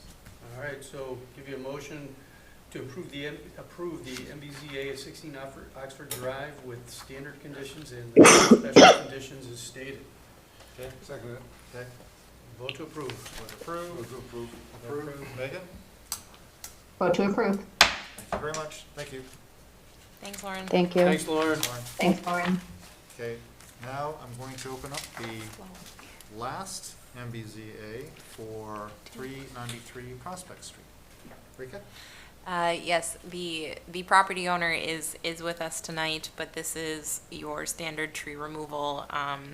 2 snags that are leaning towards the house and 1 oak tree also leaning towards the house. I have not received a letter from a certified arborist. I did request one, or just an email anyways, but they are leaning. And given that the property owner is amenable to leaving the trunks 5 to 6 feet high, I would up, so not just Right. stump cut all the way down, but 5 to 6 feet high to allow for forage and shelter, which is ideally what we would like anyways. And, you know, normal carbohydrate renewal of the soil there as the tree dies. I would recommend approval. For the record, these trees are within the 50 to 100 foot buffer zone to BVW and 200 foot riverfront area. So, question, do you want to, are you proposing that we approve the MBZA with 2 special conditions? 1, leaving the trunks 5 to 6 feet high, and the second one, that a letter is provided from an arborist before the start of work? Sure, you can condition that second one, that's fine, so if you so choose. You can also condition the 5 to 6 feet high for forage and shelter. I did not include it since it was in the application, so it is already, It's already in the application? yeah, more or less, it's enforceable. Okay, all right. At that point, So we don't need that one, okay. But that's not to say historically the commission hasn't conditioned things that are already in an application. Yeah, I mean, that is typically something we would typically condition, so. Okay, do you understand what I'm talking about? Okay. Are you guys good? What's the value of an arborist at this point? Above and beyond your I own? mean, they've already hired a tree company, Oh, so okay. it's Just want a the letter, tree, just a yeah, letter, it's, just a it could letter. even be an email, 3 Okay, sentences. No big deal. Yeah, we saw them and, yeah, it's not good. That's it. Yeah. Okay. Do you guys want to, All right, so I'll give you a motion to approve the MBZA for 393 Prospect Street with the conditions that the stumps of the removed trees be left 5 to 6 feet high for forage and shelter, and that the arborist or tree company that's going to remove them notify us before work is commenced. Sure. There we go. That's fine, yeah, okay. All right. Yeah, right, Second that. okay. Vote to approve. Approve, Vote to approve. Approve. Megan, Vote to approve. thank you very much. Okay, So this is Sparshare from 393 Prospect Street. I have a question. yes, So do I need to send an email, or the tree company need to send an email before commencing the work? yes, just basically just saying that, yeah, we looked at the trees and they are exactly as you say. That's it. Okay, That's sure. very Thank simple, you. very simple, nothing special, very simple. Okay, sure. Thank you. Thanks. Is there any, like, time urgency here? Like, they're not about to fall in the Oh, house? well, I think that would be, I think the applicant, if it was, he's gonna get it done. Yeah. Right, so, Sometimes if it looks like it's about to fall in the house. So I generally I offer that, you know, and that's where that arborist language comes into play. Right. So then I can do an emergency authorization Right. and it's ratified by the commission afterwards. and if it was not, yeah, and you would say that to the applicant, that I think you should get this done right away, so if you can get those guys to Yes. send me it, I can authorize it today, Yes. basically, Yeah. right? So, that's the process, yeah. I will say, if I may, real quick, when Sparsh and I were talking, they are coming out relatively soon after this meeting, so. Right, okay. Okay. Now we go on to the section on RDAs, a request for a determination of applicability. We have one for 69 Charles River Drive. Yes. All right, so the property owner is also online with me here. So For the record, RDAs under the Wetlands Protection Act do not need to be public hearings. Under town code and our bylaw, there is language that would attest they do. However, we have discretion at making them public hearings or not. Given that this is a tree removal and it is for a resident, I made an administrative decision to stick them as general business, so they did not have to notify abutters, place a legal ad, all those other fees. However, the reason why this tree removal is an RDA and not an MBZA is because 3 of the trees are actually smack on the wetland line. So this is, to Jeff's point, or Chair Livingstone's point earlier this evening, this is an older house in Franklin that was built and developed on the within the 25-foot, existing 25-foot no touch now. So a total of 6 trees, 3 of which are on the wetland boundary, BVW boundary, that is, are proposed to be removed. Stumps are proposed to be left in place with the trees located on the boundary of BVW to have their trunks left approximately 12 feet high for forage and shelter. And that was written actually in an arborist letter, so I did get that from the applicant, and I have met the property owner, and he was more than amenable to that. So. When someone uses the word hazardous, and it has to do with safety, that typically has trumped pretty much almost everything else. I mean, we've always played that way, that safety trumps, because we don't want to be sticklers for rules and then find out that, oh, I'm sorry, a massive tree just came through the nursery last night. Okay, that would be a very bad situation. Yeah, no one would be responsible. Okay, so I think that we're fine. I mean, I guess, guys, we're totally fine with this, right? Okay. And I think 12 feet high is more than enough. That's generous, right? So, right? Yep. Yes?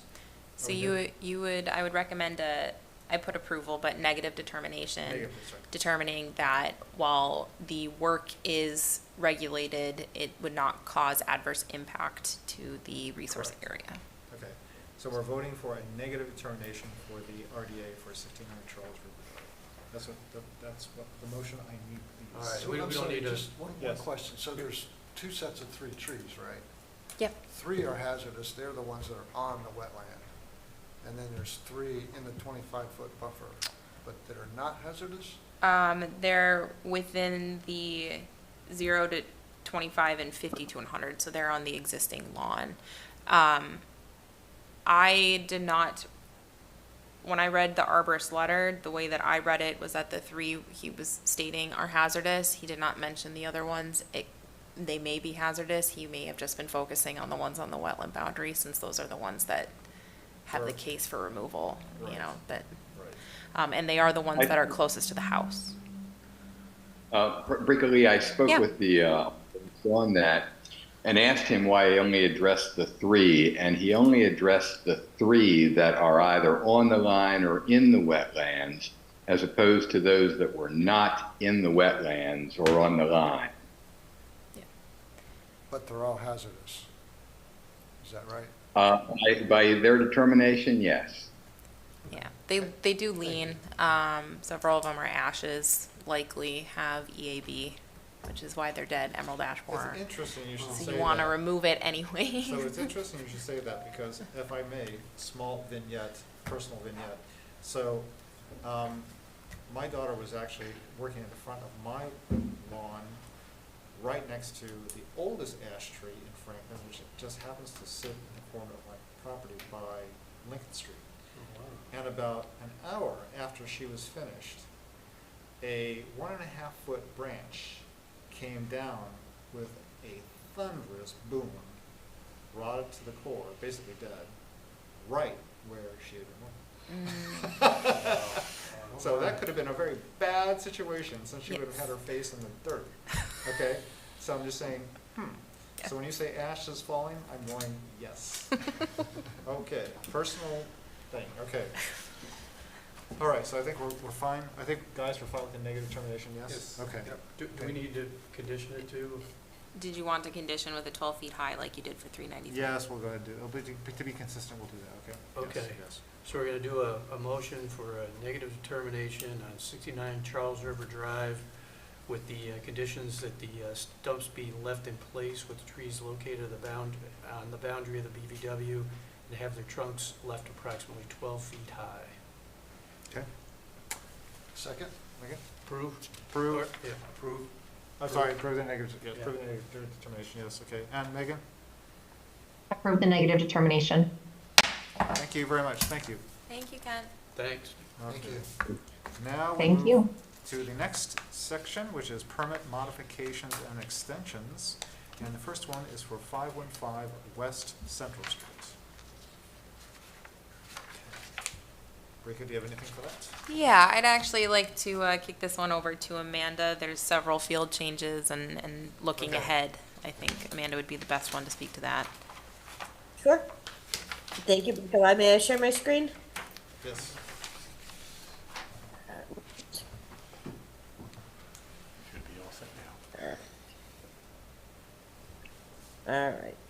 So, I am here, Amanda Cavalieri with Gary and Howland, and Ben Stukel with the Stukel Group. He is managing the construction on site. He's actually in the audience in the chambers tonight. So, any other questions regarding construction schedule, he should be able to assist.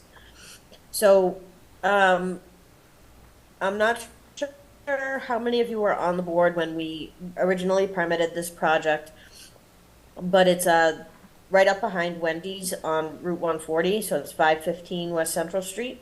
So Wendy's is to the south, and then to the north is Midas. So right now, the proposed daycare facility is actively under construction, and a lot of the site work is basically completed. However, there are still some utilities that need to be addressed. So we're here tonight just with 4 field changes. And I know it's a very busy plan, so I tried to streamline it as best I could. So I apologize for the clutter, but there's a lot going on here. So the wetlands were originally delineated back in 2020. We have an order of conditions. This shaded pink area here is just to show you a little bit more clear where the 25-foot no touch is and where our proposed change orders or field changes are. So our first field change is drain manhole 20-6 and drain manhole 20-5. So those existing structures were originally in this location, which is -5. If you guys can see my mouse okay? Yep. And then here is 20-6. That was originally approved back when we got our initial order of conditions. Due to some utility conflicts, we're requesting that change to shift the line, the drain line and the manhole structures over a little bit, again, to minimize utility conflicts. So that's within the 25 to 50-foot buffer. So that's one change. A second change is associated with relocating the existing hydrant and adjusting the water and sewer services. So we'll zoom out a little bit just to give you a little bit clearer picture. So the existing water services were originally coming in this way along the site and tying into the southeasterly side of the building. They're still tying in on the southeast side of the building. We're just looking to do a straighter shot and a straighter crossing out into the parking way a little bit more and shifting the water lines to these highlighted areas.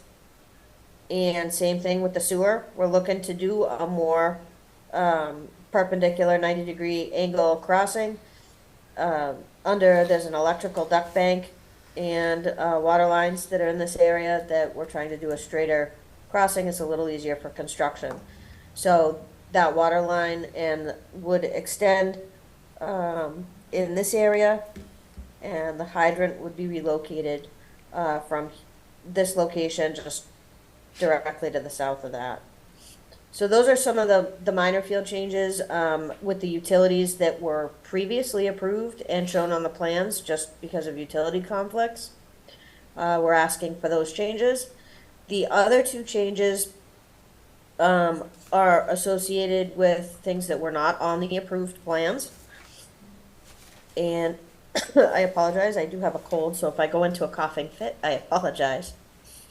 So our original proposal was to tie in the power and the electrical connection to the building from the Wendy's transformer that's in the southeasterly location of lot 2. And it was supposed to come up and then tie directly into the building, trying to get the majority of that work outside of the resource area buffer zones. National Grid was retained to do the electrical hookup, and it was determined that that did not have, I believe, the correct power that was required. So there's another transformer that's already existing that services the Midas. And National Grid has decided to upgrade the transformer in this location, which will go on the same pad. It'll replace the one that's currently there. But this electrical duct bank is already here and crosses the road, but it's a concrete electrical duct bank. It's not something that's easily, I guess, converted in the field to be able to include a second electrical duct bank. So we need to do another utility service, another electrical service. And rather than cutting straight across and disrupting the resource areas, we're proposing to go on the, adjacent to the existing utility, and then, excuse me, and then travel down the existing utility easement, which is this highlighted area, and tie into where we were originally proposing to cut across. We're trying to do the least bit of bends and crossings possible during construction. And then the last field change for tonight is the applicant would like to propose a 9x3 monument sign that would go into the front of the site.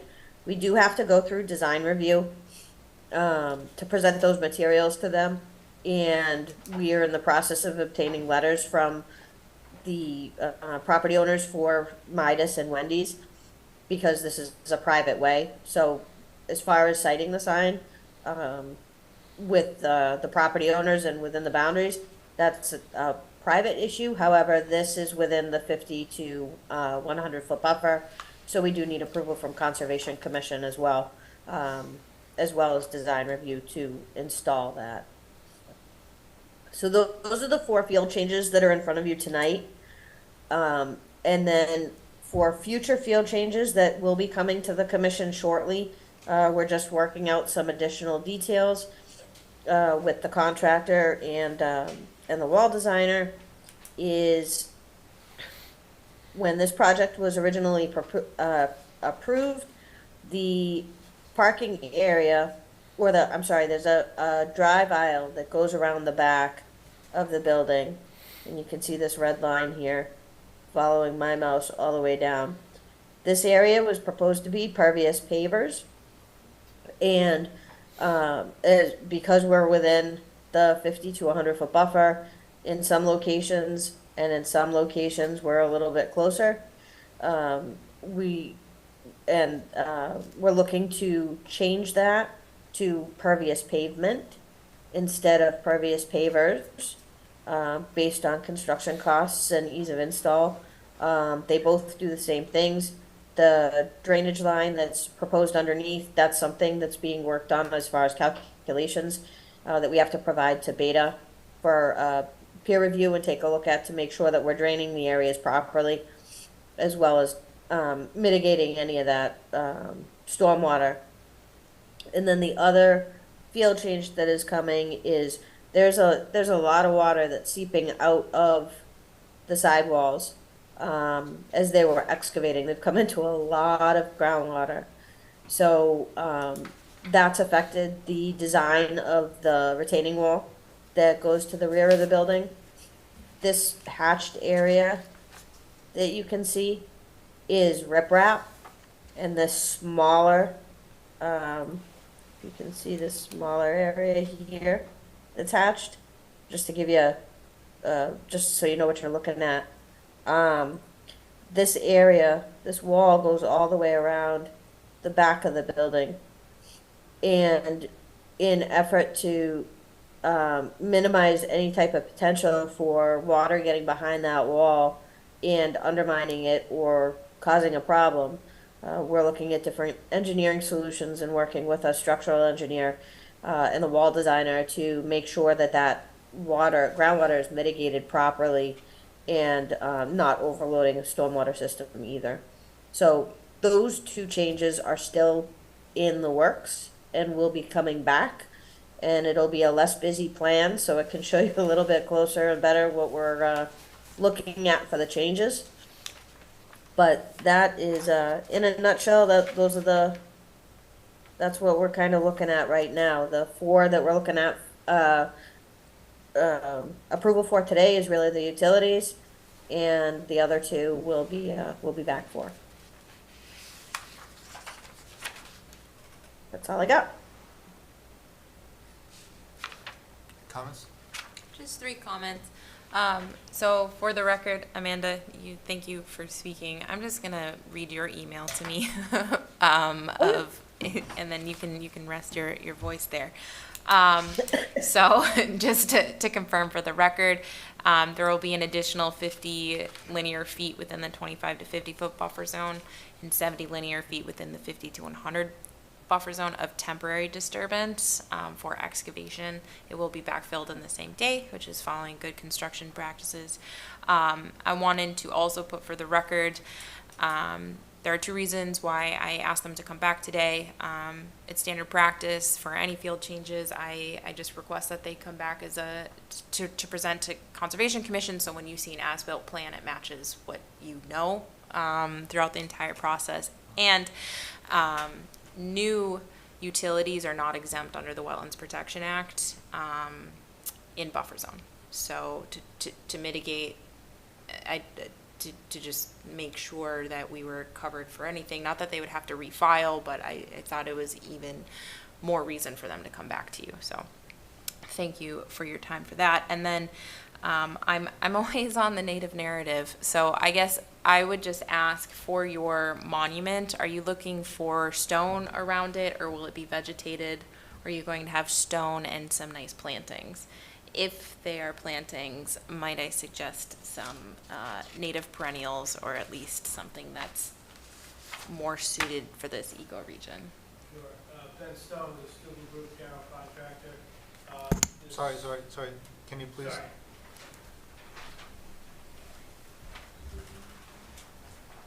Ben Stone with the student group general contractor on the project. To answer Bricolai's question about the monument sign itself is a stone to match the building. It's within kind of a little island at the end of the cul-de-sac there, so whatever you would recommend, we're okay with plantings. We have other plantings along that utility easement separating us from Wendy's. For the new project from Wendy's, we could continue something like that, whatever you'd like to see there. So then, happy to accommodate. I would just, we can condition that and then just talk about it, at a later date. And obviously, I'd want you to plant something that you'd like and would make, the daycare facility appealing for sure, so. Okay, all right. Thank you. Thanks, Ben. Anything else from the commissions? Megan, anything? No? Questions? Okay, so it looks like that we're looking for an approval with the one condition, one special condition. All right, so I give you a motion to approve the permit modification, extension of 515 West Central Street with a condition that they they install native perennials surrounding the monument sign. Okay, second that. Okay. Vote to approve. Approved. Megan? Vote to approve. Thank you very much, guys. Thank you. Thank Can we you. ask one more quick question for you? Sure. So, most of the site work is coming to a close as far as the underground utilities go, so we don't anticipate many more conflicts with utilities where things would need to shift. We just wanted to find out from the commission and Bricolai, you know, what the procedure would be should we have another conflict, utility conflict, because we do have to go through planning board as well for some of these changes. And, you know, obviously we don't want to delay construction. We know that the wall and the pervious pavement, that's going to be a big one that we do need to come back for Conservation Commission. So we do understand that's not as time sensitive as some of the underground utilities. Is it something that we would be able to work with, if Bricolai is comfortable with it, with Bricolai and Mike Maglio and Beta and anyone else to be able to move forward with some of the underground utilities just to keep construction moving forward? I'm fine with that. I'm comfortable with that. Yeah. Are we good You with grant that? me administrative approval. Sounds good, yeah, okay, yeah. Good with that? Just do that, yeah. I think it makes total And sense. yeah, and we understand some of the we know what the changes are. We've been doing this for a while now, so we understand the changes and what you expect. Sure. We want to make sure we're keeping everybody informed. Sure, and we appreciate that, thank you, yes. Thank you. Okay, now we'll move on to certificate of compliance for 79 Grove Street. That's me too. Okay, okay. Busy. With a cold, too. For you. Oh, man. You passed my bedtime. Yeah, no kidding, yeah. All right. And what is the 79 Grove Street? What is the project? So this was a previously denied COC. It was the auto facility. So the property owner has gone in and cleaned out the fill and litter essentially, and so now Litter there's and debris. what was that? It was just the litter and Yeah, debris it's just that like- you. Yeah, just Yeah. stuff. Okay. Schmutz. So now they're seeking approval for COC, and I would Okay. recommend approval. Okay, all right, simple, okay. Anything, guys? No? Okay. No. Recommend approval? Motion to approve the COC for 79 Grove Street. Second. Vote to approve. Approve? Approve. Approve. Megan? Vote to approve. Okay. All right. Thank you. Have a good night, everyone. Thank Good you. night, very Amanda. much. Feel better. Thanks a Thank you lot. for waiting so Feel long. better. Yes. Thank you. Okay, we have 1 minutes to approve. I've read it, I have no changes. No issues. No issues? Megan, no issues? No issues? No issues for me. Yeah. Okay, so do you want to make a motion to approve the minutes or something? Motion to approve the minutes from September 21st, 2023. Second. Okay, approve, approve, Approve. approve. Megan? Vote to approve. Okay, that's all the things on our agenda. Now we open up to chair and commission comments. We have 4 subjects. First one is master plan liaison comments. I'm not sure who's taking that. Megan. That's I me. just Megan? I signed Megan up. I just thought it was Okay. good. Yeah. Okay. That's me. Did my subcommittee meet since our last meeting? We have not. Or I guess we did, right? We did, yeah. Yep, sorry. I was thinking that I gave you the update on the last one. So we just updated our open space and natural, cultural, and historic resources subcommittee. Met on the 26th of September. We did an overview just letting everybody know that the town council had ratified our proposed RSRP, which everyone was happy about. We did a little bit of a review on where we stand for that, and then we jumped into natural, cultural, and historic resources, just going over the previous goals. And we're going to come back to looking at finalizing the open space plan once we have approval from the state. That's pretty much it. We're working on our citizen engagement plans on the back end for that as well. I know we already have all our citizen engagement for open space and recreation, so I don't anticipate much for that, but still looking at natural, cultural, and historic resources. We will certainly have citizen engagement for that. If you guys have any questions, anything that you want to know specifically that I can provide more details on? I'm fine. Yeah, sounds good. Thanks for Yeah, doing sounds it, good, yeah. yeah. A lot of work. Yeah. A lot of work, yeah. a good group to work with, so. Okay. Yeah, but that's it for me.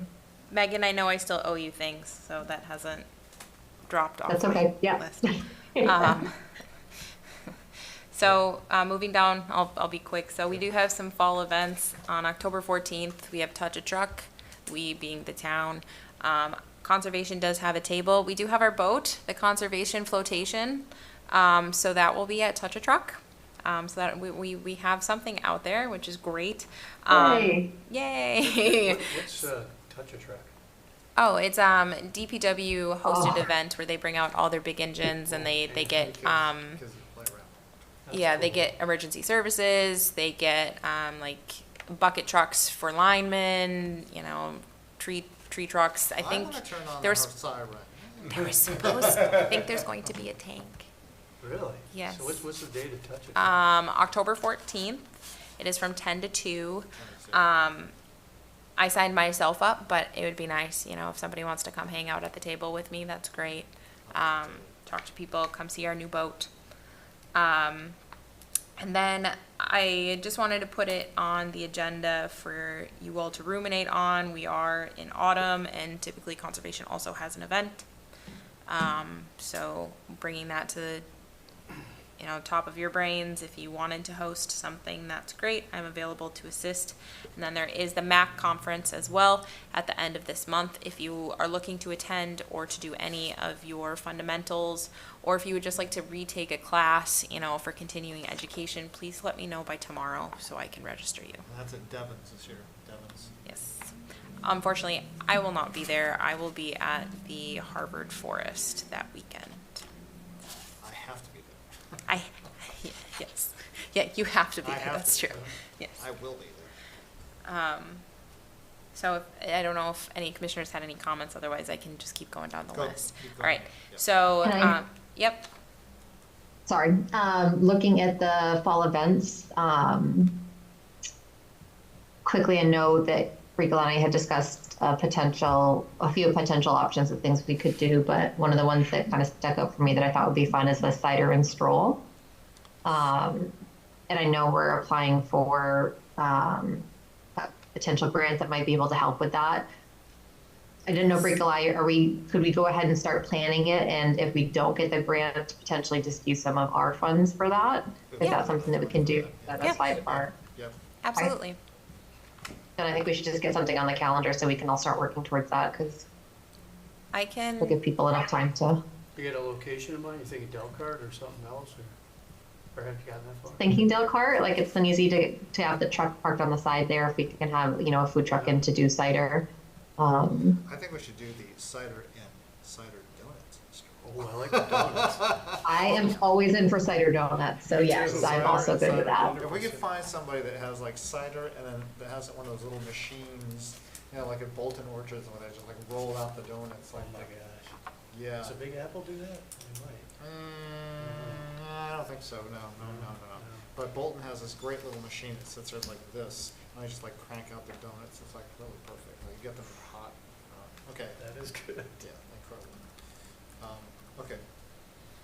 I can send out a Google sheet or Google Excel spreadsheet with dates. Everybody Okay. can fill in their availability, Yeah. and that would be fine. Perfect. And while I know, if I may, it's your event, but while we do Delcart a lot, our turtle habitat definitely needs some community service hours to prep it Yes. for next year. So that would be beneficial for existing projects as well. Okay. So moving on, as you all know, we have an open seat on the commission.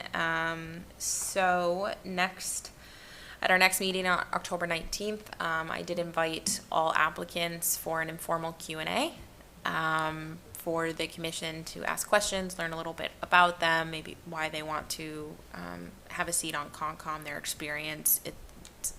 The world is your oyster. I did right now put it at the end of the agenda. I was wondering if you wanted me to put it at the top, or do you think there's benefit in having them attend a Conservation Commission meeting? I'm not sure how many actually have attended a Conservation Commission meeting. Well, I know one. Anyways. I tell you what, I think it'd be good to ask them to stay. It might be nice to do it at the beginning, because I feel like you're gonna run out of gas at the end. That may Maybe be. give them the option of staying if they like. Then we'll know whether they, it's a test. Well, It's a test. I'm a little bit more of a hardcore, so I typically would say, you know, you're looking for people that are motivated, and people that are motivated would probably stick around. Yeah. So, and they would want to stick around, because they would want to see what the process is. Oh, before I sign up for this thing, I'd like to see in person kind of what it is, right? What is the deal? So, and who are these crazy people that I might be working with? So, my personal opinion is it does belong in the discussion portion at the end, Okay. right? So, the other question is, this is to you. It's not necessarily something that we would do in executive session, right? Because we're not necessarily discussing anything that is sensitive. But it would be making the discussions public for people that may or may not want to be publicized, because they might be talking about personal information, right? I mean, so I'm just thinking there is an ethic question here. Is this something that we make open or we make closed? Based on me asking internally, it would have to be under general business. General. Yes, general discussion. So we'll be open. Yes. Okay, well then we'll just, can you just make sure that they know that? Yeah. Right, because I don't want people saying, why am I being televised, you know? Well, Yeah. because it's part of open. Yep. Okay. I can do How that. how many candidates are there? We have actually 7 applications now. Wow, I which is a believe. lot. Yes. Wow. That's Single great. opening, yeah. Nice. That's actually great. See, we're a good popular group. Yeah. We're like we're like the rock band. Okay. Is More who's it seen the possible last 2 or to 3. get a little bio ahead of time? Is that? Would you be comfortable with me sharing Yes. that to the Yes. commissioners? Yes. Then yes, Jeff and I have received the applications. Typically, this is unique and maybe actually it's unique in my tenure, but Jamie has appointed everybody prior. I have not seen applications. This is the first time I'm seeing applications. Right. So he's really, he said he wants us to find a rudder. So, you know, not that you're not rudders, but, you know, he wants to complete our conservation flotation, if you will. So Yeah. he's leaving the choice up to you guys to pick somebody that you feel will be a good fit for your commission. Right. So, Jeff, again, this is before Jamie, Jeff, the previous. Yes, Running there. Right, left it up to us. It was strictly us. And we would have an internal discussion. The letters would be sent around, or emails would be sent around. There would be a discussion. We didn't have like a one-on-one, but then we as a group made a decision on who we liked, or who we thought were the best candidates, ranked in order, right? And he pretty much left it up to us, right? That changed under Bill, and then all that went away. I did not think that was good. I think that everyone should have a voice on that commission, and everyone should be involved in the process. I don't think it should be just the chairman, and I don't think it should be just the executives of the town, right? So, because I mean, we are the ones that have to work with these people, right? And we've had some really good ones. We have some less like great ones, right? So here's a chance for us, and this is a great group, and we work together very well. So I think it was a great chance for everyone, already great group, great band, right, to basically choose a good drummer. There you go. Okay. Got our right, angles Yeah. Okay. That's right? a good one. I mean, It's a good well, analogy. really? I mean, we're kind of like that, right? Yeah. So think like REM, we're trying to audition a drummer or something like this, right? Okay. I'm just saying. So that's gonna look really funny in the minutes. Okay. Go ahead. Okay, and then just moving on, this is more for anybody, I probably should have mentioned at the beginning, but with the holiday season, I do have some scheduled vacation. I'm actually out until next Wednesday. And then I'm looking to hopefully take some time around Thanksgiving and Christmas time. But also I'd like to put a bug in your guys' ear to start thinking about scheduling for holidays. I did project out our meetings, and we actually do skip over holidays, which is nice. But in the event most of you will be gone for travel or what have you, you know, I don't want to run into quorum issues, especially since we have a lot of continuances already. Yeah. So something to think about, perhaps to readdress. Well, can I suggest, can we keep some sort of like, commission, which would include you, obviously, commissioner. Like a schedule? Schedule, just like have like a, I don't know, if people know when they, I mean, it Yeah. might be too Yeah. early yet, but people know or have an inkling that they might at least basically, and I guess, Brika, you could be like a keeper of the calendar if you wouldn't mind. And basically we'll just Great sort of get, idea. so just as an idea, okay, like, we'll have like 4 people out in the same week. Yeah. Would Maybe- Maybe we shouldn't like have a meeting that I can invite everybody to like a Google Calendar Yeah, that'd be section, and then we can just see it, and Right. it'll just put it right at the top of my calendar, and it would be very easy for me. That's good. I can do that. That'd be good. Okay. And that was all. BG schedule? That was my. Oh, that was me, it, okay, that was it, BG. okay. Okay, so I think we're done, yes, guys? Anybody else has anything? No? Good. Okay, I will vote to have, get a Oh, vote. are we doing a farmer's market? And We said the 20th, I believe, right? 20th? Although I don't remember if I'll have to relook at the minutes again, who said they could help me on the 20th. I could do I the think 2 I to did 4 on the volunteer. 20th. I think I did volunteer for, yeah. Something. Would you be okay to do the 4 to 6, Michael? No, I think I volunteered for the 2 to 4, if that's all right. Okay. We can figure that out then.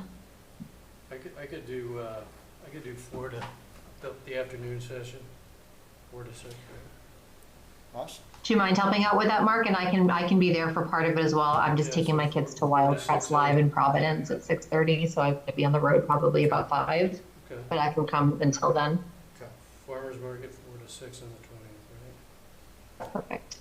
And briefly, I might just stop in and pick up some more collateral sort of stuff for that, because I think we were low on maps and stuff again. I was going to say, I still have like 4 boxes from Mike Downey under my desk, so you are more than welcome to Amazing, take because those we've things. gone through. Good. My children have been really great ambassadors and have been really pushing different books on people, and we're low on them, so. That's good. And then Yeah. I wanted to ask, so I guess I had one other comment. I'm sorry, gang. As Megan mentioned, but I'm drafting some grants to help us receive funding for volunteer and outreach, and it was a goal of the open space plan. It was something we talked about before, and now it's something I'd really like to get going as Friends of Franklin Conservation. So that would be a volunteer group under Conservation Department and Conservation Commission. Cannot fundraise, so it is not an official nonprofit friends group, if you will, but it is a group for advocacy, maybe helping out at the farmers market, you know, being able to go remove small trees, if you will, you know, from trails or do plantings, things of that nature. So I perhaps maybe a sign-up sheet would be nice at the farmer's market or at our event, you know, at Touch a Truck, things like that. So, That's a good idea. That's a great idea. thanks. Can we be part of that, or? Nope. I'm going to approach Pat to see if Pat would be interested in running that for us. That'd be good. Everyone's okay with that? Yeah, he'd be perfect. That's great. Well, we could volunteer Yeah. to help out, right? I mean, Yeah, so what I meant. you all are more than, you have the right to go and do trail maintenance on any open space area, conservation area around town. You just let me know, Mark. Okay. Is there any additional information on the potential of the intern? I'm just curious if that was moving.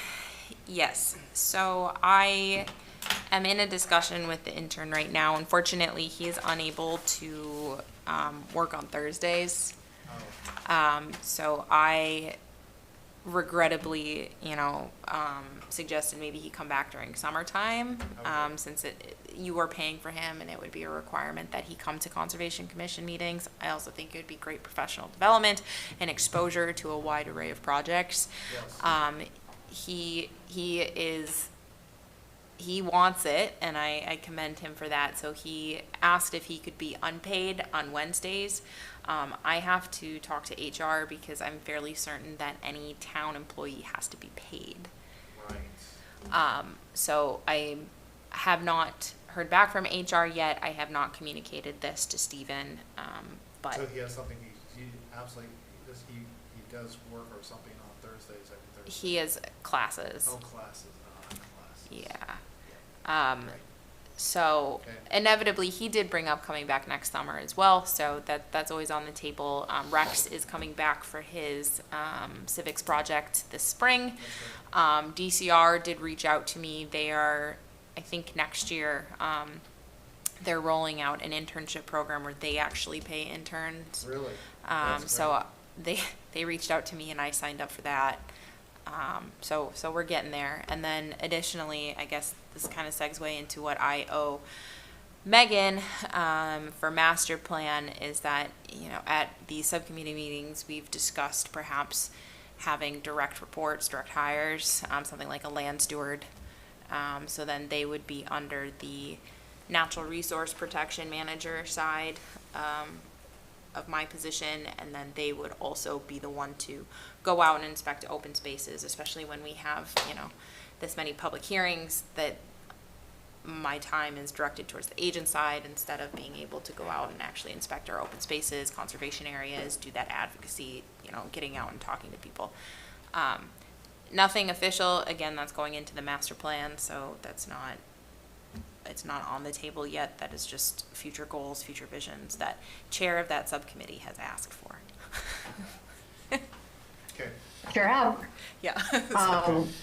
And just want to throw the idea back out there that maybe we look at potentially having an ongoing job posting for interns that we can fund, so that people actually know that that's an opportunity within conservation. Because I love the idea of getting more interest and exposure in that area for students. I think we should, and I think we should have other agencies post that, like MACC. Yeah. One additional comment on that, actually, Tri-County, I believe it's yearly, they do a career fair here at Town Hall. So I was actually able to participate in that. Unfortunately, it was smack in the middle of open space plan, and I did receive a lot of students that wanted to intern with me, but their requirement is 30-hour weeks. And with acclimating myself with open space plan and this position, unfortunately, I had to say no at this time.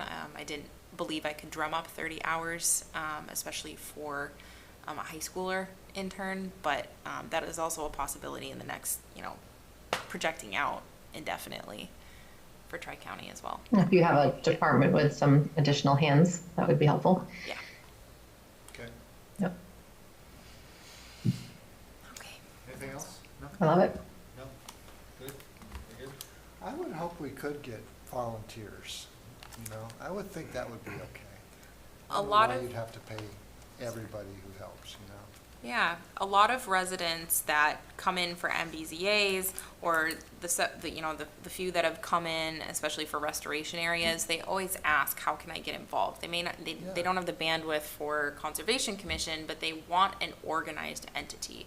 It would be amazing if we had an official friends group, nonprofit, or a land trust. Personally, I'm hoping by organizing this, perhaps somebody, you know, yes. I was and talking extends more that. about like an intern, an unpaid. Oh, I'm intern, sorry. like, you know, if they want to get service hours or just learn. Yeah. I would think that should be okay. So service hours or civic projects are fine. Scout projects are fine because there's a framework for it. But if it's someone just coming in, there's liability, especially taking them in a town car, taking them in my personal car, having them go out to look at open space areas when I'm delegating something. So they need to be paid. Okay. That's my understanding of it anyways. And, you know, the town has a standard for how they want to treat their employees as well. They want them to be paid. Can I quickly go back to the farmer's market, potentially doing a sign up for people that might be interested in the group? Do you know town-wise if there's any sort of compliance regarding collecting of signatures. Like, could I actually just create a Google form for it rather than having people handwrite? So we don't have to translate.